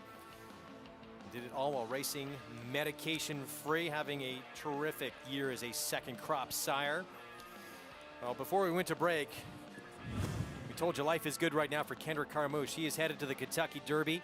He'll be on Bourbonic, and this is him receiving the hardware for winning the Aqueduct Fall jockey title. His first ever on the New York circuit. Good for Kendrick. Yeah, he's a tremendous human being. Part of that, he collected his first ever Grade 1 win as well in the Cigar Mile. This is a look at his shocking upset win in dead last right now on Bourbonic at 72-1 in the Wood that has propelled this horse to the Kentucky Derby. What a great ride he gave this horse. You know, he was way, way, way back. Stayed in the rail the whole way. He almost rode like a turf race, right, Greg? Saving ground, angling out in the stretch. He got that seam to run through when risk-taking was drifting out, and he ran down Todd Fletcher's other runner. I think Todd Fletcher with Mike Rapoli and Vinny Viola, the owners of the second-place finisher, Dynamic One, knowing they were there and the connections of the winner weren't there, he was probably walking out thinking, I'm really glad I ran 1-2, but just for a moment, couldn't it have been the other way? But, you know, good for Brad Kelly, of course, who has Calumet, who also owns the winner of the Cigar Mile. Yeah, how about that? And Fletcher, yeah, 1-2, Dynamic One. Stablemate winds up second. They're both moving on to the Kentucky Derby. We'll see. This horse, what a ride from Kendrick to get him there, but a horse who obviously likes to lay back and make one late run. Listen, obviously he'd have to improve to win the Derby. Nobody's going to kid themselves. But I think what they learned with him, Greg, is exactly that. If he's going to have a chance to compete at a higher level, he's not a grinder. He's got to make that Silky Sullivan run from way back. And how about this? Horses who were 1-2 in the Breeders' Cup Juvenile, 1-2 on this Kentucky Derby leaderboard. Oh, that's right. That's very good. I never thought of that. Huh? Yeah, that is pretty cool, actually. Well, big name who was hoping to go undefeated into the Derby, now is not going to go to the Kentucky Derby at all. Concert Tour defeated for the first time in his career in the Arkansas Derby. Bob Baffert says today he will pass on the Run for the Roses and instead point to the Preakness. I hope we do see him in the Preakness. I don't think that Bob's necessarily making the wrong decision, and obviously Bob Baffert doesn't need to be second-guessed, having the success that he's had. I'm a little surprised because Caddo River, who they're saying was going, is apparently probably not going now. And I think there was a chance the Concert Tour without Caddo River could have tried to wire the field. So that's why I was a little surprised it didn't go, but Bob Baffert kind of knows best, and it's not like he wants to skip the Kentucky Derby. This nightcap at Oak Lawn, again, 6 furlongs, a 10,000 starter allowance. It's been favoritism throughout for the rail runner. For a Hall of Fame trainer, Steve Asmussen, pick up the phone. Gate to wire win last start, won by a neck against non-winners of 3, and is going to try and wire this field again. Is there speed to go with her today? I think there's way too much speed for her to wire the field. We'll see if she can outrun them. I've got an upset special here at a very, very big price, Greg. Well, 7-5 on pick up the phone. Daughter of Overanalyze. Here's the 2, Fleeta Bell. Yeah, I listen, her last 2 figures make her fast enough. Not impossible in here. She's one of the players. Shahrazad, Street Sense mare for Kim Poole, just claimed off of our friend Tom Amoss. Tough to claim from Tom Amoss. We'll see if she can step forward off the claim. Ragatag Tag we'll see next. 7-2, just claimed as well and off a win. Yeah, she's claimed those from the Steve Aspen group out of an odd sort of non-winners of a race. I'm not exactly sure the condition. She ran a big fig. Can she run it back? The trainers had little success off the claim. Fourth barn in about the last 5 starts for Triple Scout. This is my upset special. It comes out of the Ragatag race. This trainer has exceptional numbers off the claim. JP's Gladys at 13-1 here for Kim Poole. We'll see. Does drop down, but would have to improve. Frills, 11-1, a 4-time winner. Drops down off the claim, but this is one of the horses, one of the contenders against the favorite. Another one has been very popular in the claim box. Here's the 9, Ska Mania, just claimed as well. Also off the claim. We'll see. Beat by Frills last time out, 18-1 there. Flying Business, the 10 at 8-1, and someone who could be forwardly placed. Yeah, she could be forward. I agree. There are other speeds, though, faster. She beat a weaker field for Diodoro. Tough to claim from him. And another one tough to claim off of, Carl Broberg, and this one Flatoya just claimed off of him by Randy Matthews. Yeah, we'll see if she can if she can get it done from the far outside. I think she has potentially some speed. I'm surprised the favorite is this short in here. She may get it done. I'm going to fool around. Here's my play. I'm going to make a small exacta box 2-5-7. 7-1 over 34-1. Very, very small bet. Over 10 and bet a little bit to win on the 5 at a huge price. The trainer's great off the claim. It's just a bit of a shot. Well, if you want to make that play or come up with one of your own, you can do it with Naira Bets. Promo code Derby25. Get that free play in the Kentucky Derby this year. Go to NairaBets.com. You can also go to the app as well and bet any track, anywhere, anytime, including this nightcap coming up at Oaklawn. If you want a different opinion than how to play this race in Andy Serling, JK, what do you have for us here in the nightcap? Yeah, look, I thought this race was tough. And I don't know if it's the condition that made it tough, a very interesting condition you don't see all the time. A claiming price of $10,000 or less in one of the last 2 starts. So it's a little bit unique. We don't see that all the time. Andy's right. It's hard. Andy does have a mute button, and you continued to hit it, didn't you, on Jonathan? Why you keep doing this to him? You know, he deserves it. I just felt he deserved it. He's been badly behaved behind the scenes. He's going to get his revenge this summer at Saratoga. The poor guy's barely getting on the show, and every time he comes on, his mic isn't working. I blame him. We'll try and get the relay of how he would have played this race from our producer in a minute, see if they can get in contact, and we'll pass that along to you.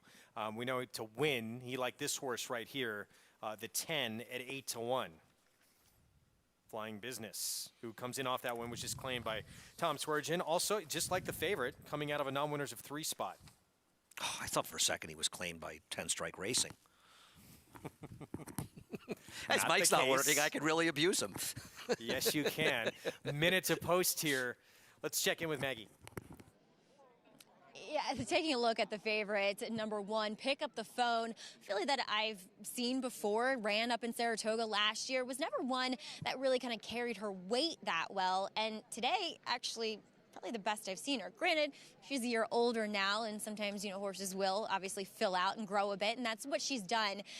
I know she's a very short price, but she does look best, at least. I'm not saying she's going to be best on the racetrack, but at least physically, she looks like a deserved favorite. As we'll take a look at another one that I've seen in the past, that's number 9, Ska Mania, as she's kind of fallen down the ladder a little bit here, as she once looked to be fairly promising for trainer Al Stahl. That was the last time I had seen her. Now, she does have that early speed. She runs with a pretty severe bit. She runs with that kind of, I guess it's a Houghton bit, but it's an extended Houghton bit, as I often talk about with horses that want to lug in or lug out, and hers is extended, so there's actually an extra piece of, there's actually a late scratch, which if I could hear Vic Stauffer, it'd be amazing, but I'm not exactly sure who's the late scratch here.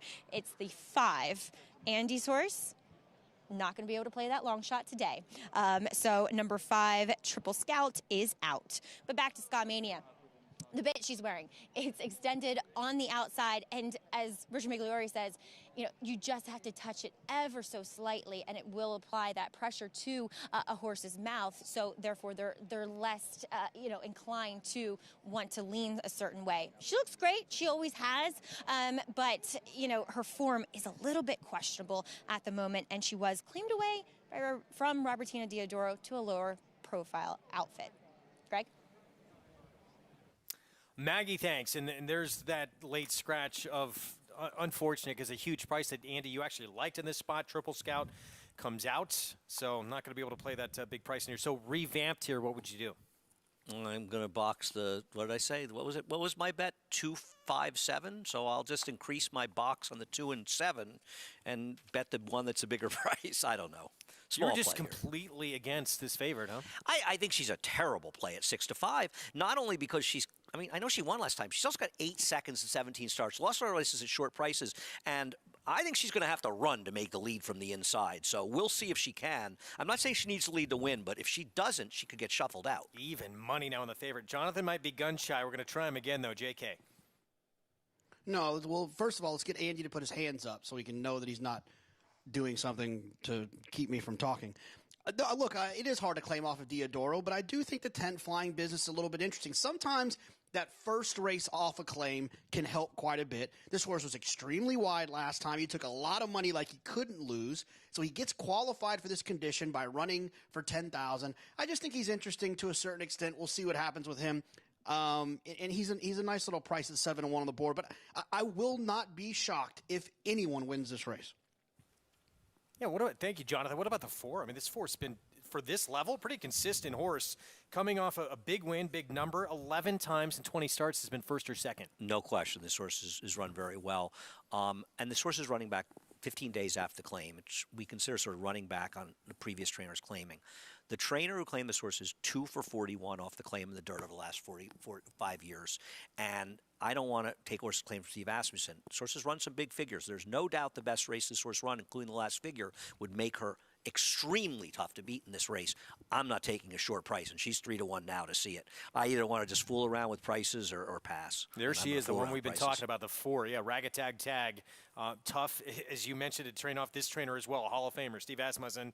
But maybe don't have to do that much because, again, it was just 2 weeks ago. Just roll this one right back out there. Yeah, no, I hear you. And I think when it's not an insult, it's actually a compliment. If a trainer says, I want to run this back, Steve Asmussen had this horse. I don't think the trainer of this horse is suggesting that she's as good as Steve Asmussen. So you want to come back quickly on the training, and we'll see. But the numbers matter to me. And off the claim, 2 for 41 with a 75-cent ROI. No thanks at 3-1. The price continues to be short. As these connections, they usually are, but a filly also coming off a win, Hall of Fame barn, leading rider at the meet, Ricardo Santana Jr., and she's got to show speed if she's want to be effective from inside here. But you look at the resume, too, of the favorite. 8 times in 17 career starts, she's been second. Yeah, and that's not the a good thing. And let's look at some of the prices she was in those races: 5-2, even money, 2-1, 7-2. We've seen some of the races 5-2. She's a horse that gets there. And the other thing is, if she drew an outside post, I think she'd have a much better chance. Let's see if Ricardo can outrun her from the inside. I don't think she's fast enough to outrun all of the 7, 9, 11. If they break and they go, she is risk, especially in the rail, getting shuffled back. She might win, but this is too short a price for me. Can she do it as the favorite? Keep your eyes on that inside post and how she breaks out of the gate. Vic Stauffer with the nightcap here from Oaklawn.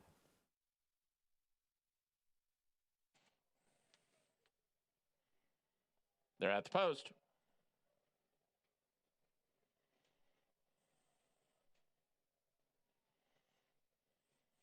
They're off. Pick Up the Phone broke well, and so did Ragatag Tag. Frills is in the middle of the track, and she puts ahead in front. Flatoya and Scamania close up. Flying Business is next. Then comes Fleeta Bell and JP's Gladys, and the trailer is Scheherazade. It is from the outside trying to clear. Flatoya, 3/4 of a length in front of Frills in second. A similar margin to Scamania in third. Those 3 are 2.5 clear of Pick Up the Phone. Fleeta Bell at the rail. Ragatag Tag 3 wide. stride and a 4-wide flying business. JP's Gladys has 9 lengths to make up, and she's only in front of Scheherazade as they round the far turn, and Frills puts her head in front. Scamania goes right with her. Frills half ahead. Scamania is second. Ragatag Tag is about to move third. That's all for Flatoya. She's gone. Pick Up the Phone has 4 lengths to make up. Many chances, top of the stretch. Scamania puts her head in front. Frills battles on bravely from the inside. These two are matching strides. Then comes Ragatag Tag, Pick Up the Phone, and Scheherazade. Scamania, Ragatag Tag to the outside. Frills at the rail. Scamania, Ragatag Tag, Scamania. Scamania beat Ragatag Tag. Frills was third. Close for fourth. 3 across the track. Scheherazade, Pick Up the Phone, and Fleet of Bell. Scamania with the win here. Wins for the 6th time in her 6-year-old mare. And one that was claimed off of one of the best claiming trainers in the game. And 6 weeks ago as well. And I think this is the 2nd time this week we've seen this trainer, Chelsea Moisey, who I'm not familiar with, win off the claim. Great job by her. And this horse ran very, very well because, as we expected, the 7-9-11 all went for the lead, Greg. But the 7 and 9 were forced to rate. They both ran very well, finishing 1st and 3rd here. Perfect trip for Ragatag Tag, and she just couldn't get up and get it done. Honestly, Pick Up the Phone, she didn't have a bad trip. She just didn't run a race today. She was a bad even money shot. Speed from her? Yeah, we didn't see it at all. She's not fast enough to run with those horses, but she's rated before. That's the thing. But I'm not really sure if she's ever won a race when she didn't have the lead. No, when she needs to, early, when she didn't wire the field. She may be I thought you were making a reference to the Apple Blossom and Latruska. 19-1 here on Scamania, Maggie. Yeah, I wish Ruben, Ricardo Santana, and Christian Torres' agent, wish she would have given me this information prior about Scamania as I was going on and on about her. But Chelsea Moisey actually, while she was in Al Stall's barn, took care of her and worked with her way back when. So that's probably why she went in for her and obviously reversed her form, because her latest races were not that good. And I think this was a big step forward for her. And you're rewarded if you back Scamania a big price today. So congratulations to Chelsea. A job well done, first off the claim. Great claim, no question, and 19-1 after being a beaten favorite last time out. And I'm assuming what Maggie said, that Chelsea worked for Al Stall, who of course had this filly in the past, and probably right. That's probably why she claimed her. This horse ran very well to get it done, because it was working hard the whole way. Both the 7 and 9, I thought, ran terrific races in here. Well done, Chelsea Moisey. Nice claim. Scamania at 19-1 closes out this card at Oaklawn. We'll be back. More America's Day at the Races coming up right after a timeout. Stay with us here on Fox Sports 2.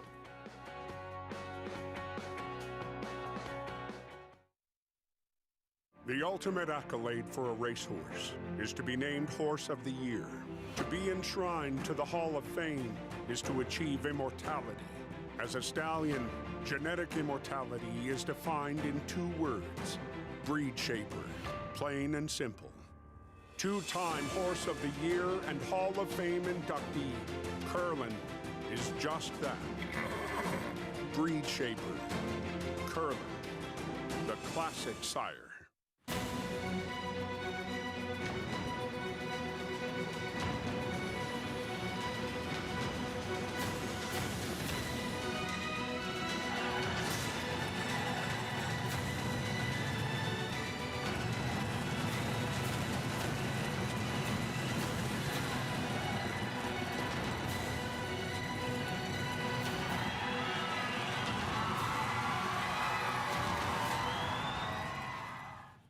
The Run Happy rally continues.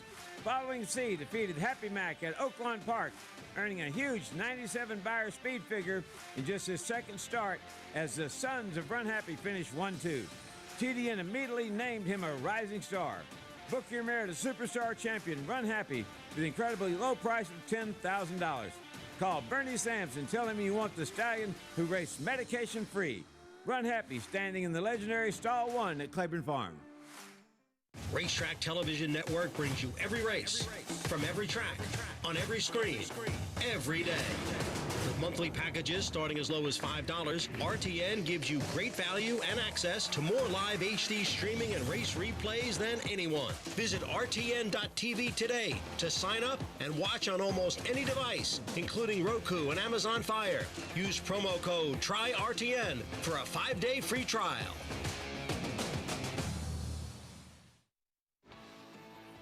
You're watching America's Day at the Races on Fox Sports 2. What a day it has been at Oaklawn. Grade 1 Apple Blossom.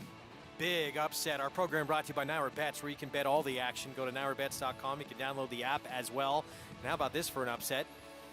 In our finale here, 19-1 on Ska Mania. Chelsea Moisey claiming off of one of the absolute best in the claiming game. There is Robertino Diodoro, and coming up with this huge winner at $40.40. Let's go to Maggie. Here with winning trainer Chelsea Moisey. And Chelsea, we were talking about it, that you actually had her in your barn prior to actually claiming her, because Al Stahl used to send her to you. So that, I'm sure, had a lot to do with you taking her last time. Yes, actually, it had everything to do with it. Big fan of the filly. Loved her when we had her here as a 3-year-old. Had her here last year. I think she won here as a 3-year-old. She had a pretty good run here last year, but she's one that just kind of needs a little bit more individualized attention. We kind of know what makes her tick. We love her. She's actually the barn favorite, and we were thrilled to win her in the shake last time. How big of a shake was it? I think 6-way, I believe. Oh, or wow. 4 to 6. I don't remember anything here. And reaped the benefits immediately Yes. as pulled off the big upset at 19-1 today. I know. We're very excited. I've been raving about her all week, so I'm glad she finally came through. Well, couldn't be happier for you. Congratulations Thank taking the you. nightcap on a tremendous day. Thank you. All right, Chelsea Moisey, guys, gets the win here with Ska Mania. And sometimes you just have the right keys to certain horses. Chelsea certainly had it with Ska Mania. Well, that's great. Had a plan, knew about this mare, and executes it to perfection. And the horse earned the victory. She didn't get lucky to win this race. She ran very, very well, so congratulations. It was a nice way to end the day. It may not have been the level of the race like the Apple Blossom, but was still a terrific performance and a nice way to cap off today's races. That was, though, the big news of the afternoon, and that's left now this distaff division. And certainly, at least right now, a little bit of disarray after the two big champions. Neither of them come up with the goods. Although Monomoy Girl gave it all she could in the stretch, she just could not get to the wire first against Latruska. Out of the gate, Robbie Alvarado trying to take it to this field early on and steal this race. Yeah, and he broke sharply. The problem in that situation was it put her into a tough spot, and you and I were talking during the race. She actually was kind of in that spot that she was in the Kentucky Oaks when she was caught down inside. Probably not Robbie's best ride, to be honest. I don't know what his plan was. You're either going inside, you can't sort of go about it halfway. I think he got in the spot exactly where Irad Ortiz wanted to be, and she didn't run a race today. It's not her, but it wasn't a great plan in here. And breaking so sharply put her in a tough spot. Well, maybe we're looking at the stretch run here. We can get back to it, but Latruska didn't get to the front last time. Maybe thought that she would just relent to the lead. Didn't happen this time. Here, a champion passes you on the outside, it's usually game over. Not this time. This was amazing. You and I were both watching, and we both were, just, and you have to be stunned sort of watching, right? Monomoy Girl, considering her record and the way she's run, you would never expect a horse to come back on her, especially a horse like Latruska, who hasn't shown to be a battler. She's been able to control in races she's won. Nothing lost in defeat for Monomoy Girl, but a lot gained in victory by Latruska. Oh, no question, including her first Grade 1 win here in the U.S. And what a moment, too, is we saw that interview from Maggie with Fausto Gutierrez. Let's bring in Jonathan Kinchin. And, J.K., what's your takeaway here from this upset here in the Apple Blossom?